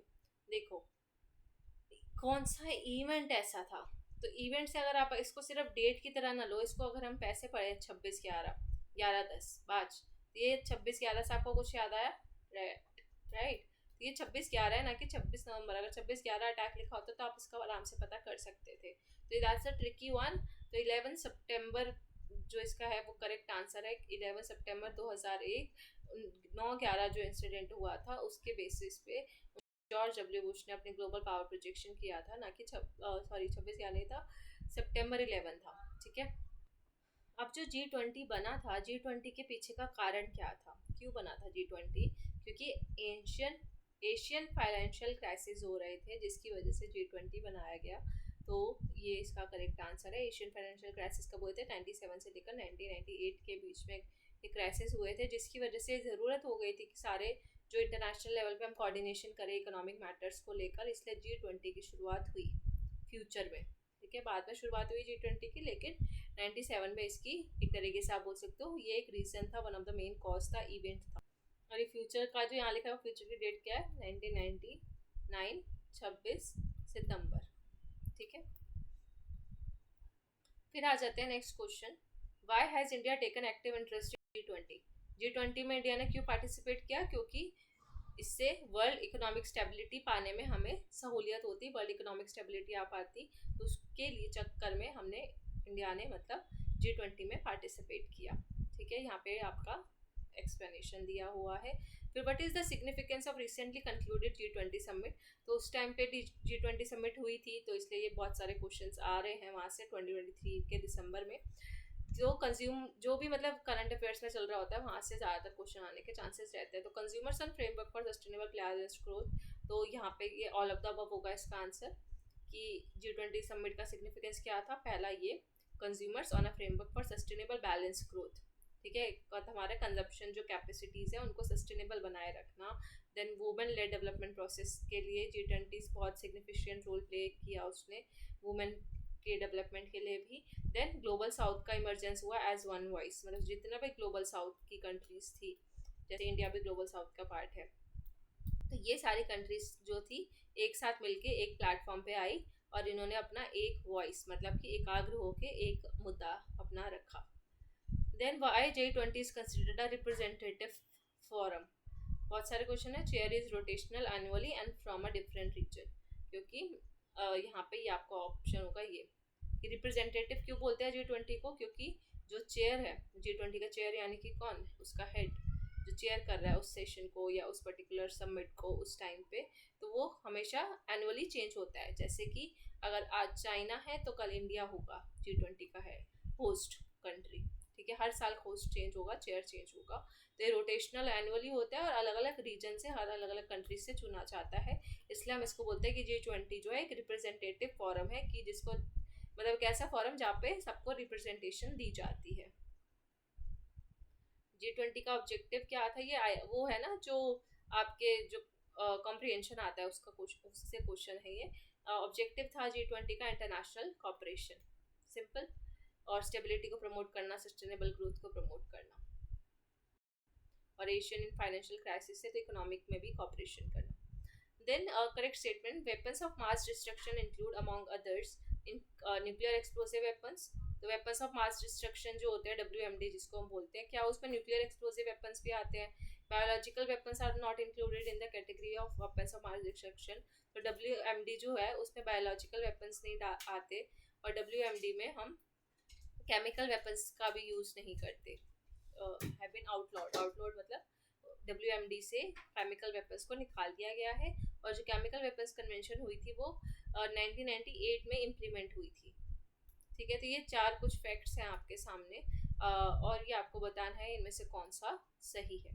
तो अगर हम देखें A और C सही है, क्योंकि बायोलॉजिकल वेपन्स WMD का पार्ट होते हैं, तो यहाँ पे नॉट लिखा हुआ था तो इसलिए गलत हो गया, ठीक है, क्योंकि WMD का बायोलॉजिकल वेपन्स पार्ट होते हैं। WMD के अंदर अब केमिकल वेपन्स कन्वेंशन हुई थी उसमें ये लिखा हुआ है कि केमिकल वेपन कन्वेंशन में वेपन्स ऑफ मास डिस्ट्रक्शन को आउटलॉड कर दिया गया था, मतलब हटा दिया गया था केमिकल वेपन्स कन्वेंशन में WMD से MD को, तो ये भी सही है। और केमिकल वेपन कन्वेंशन 1998 में आई थी, तो ये गलत है, ये गलत फैक्ट दे रखा है। ये 1998 नहीं था, ये 1997 था, ठीक है, इसलिए गलत है। ये एक आर्म कंट्रोल ट्रीटी थी। केमिकल वेपन कन्वेंशन क्या है? आर्म कंट्रोल ट्रीटी, जो कि रेटिफाई करना, मतलब कि सबने माना इस ट्रीटी में। रेटिफाई करना होता है कि एक बार आप साइन कर लिया, उसके बाद आप उसको इम्प्लीमेंट भी कर रहे हो। By large number of countries के द्वारा ये इम्प्लीमेंट की गई, और सबका एक ही एम था, केमिकल वेपन्स को वर्ल्ड वाइड ख़त्म करना। इसमें क्या क्या प्रोहिबिट किया गया था, जो हम ऑप्शन सी पढ़ा, इसको आप केमिकल वेपन्स को डेवलप नहीं कर सकते, प्रोड्यूस नहीं कर सकते, उसको स्टॉक पाइल, मतलब कि आप उसको ऐसा नहीं है कि अपने स्टॉक में यूज़ नहीं कर रहे तो स्टॉक बना के रख लिया, नहीं, यूज़ भी नहीं कर सकते, ये सारी चीज़ें ख़त्म की गई। सो ये होते हैं हमारे 2023 के क्वेश्चन ख़त्म। नेक्स्ट क्लास में हम 2024 और 25 के क्वेश्चंस करेंगे। And so thank you so much for watching. मिलते हैं नेक्स्ट लेक्चर में। आज का लेक्चर ऑलरेडी बड़ा हो गया है, सो इसका पार्ट 4 बनाएंगे and we will complete this IR। Do comment if you like the video, and अगर आपको मेरे पढ़ाने का तरीका अच्छा लगा हो, शॉर्ट ट्रिक्स पसंद आई हो, तो ट्रिक्स कैसी लगी वो भी बता देना। So bye bye and take care.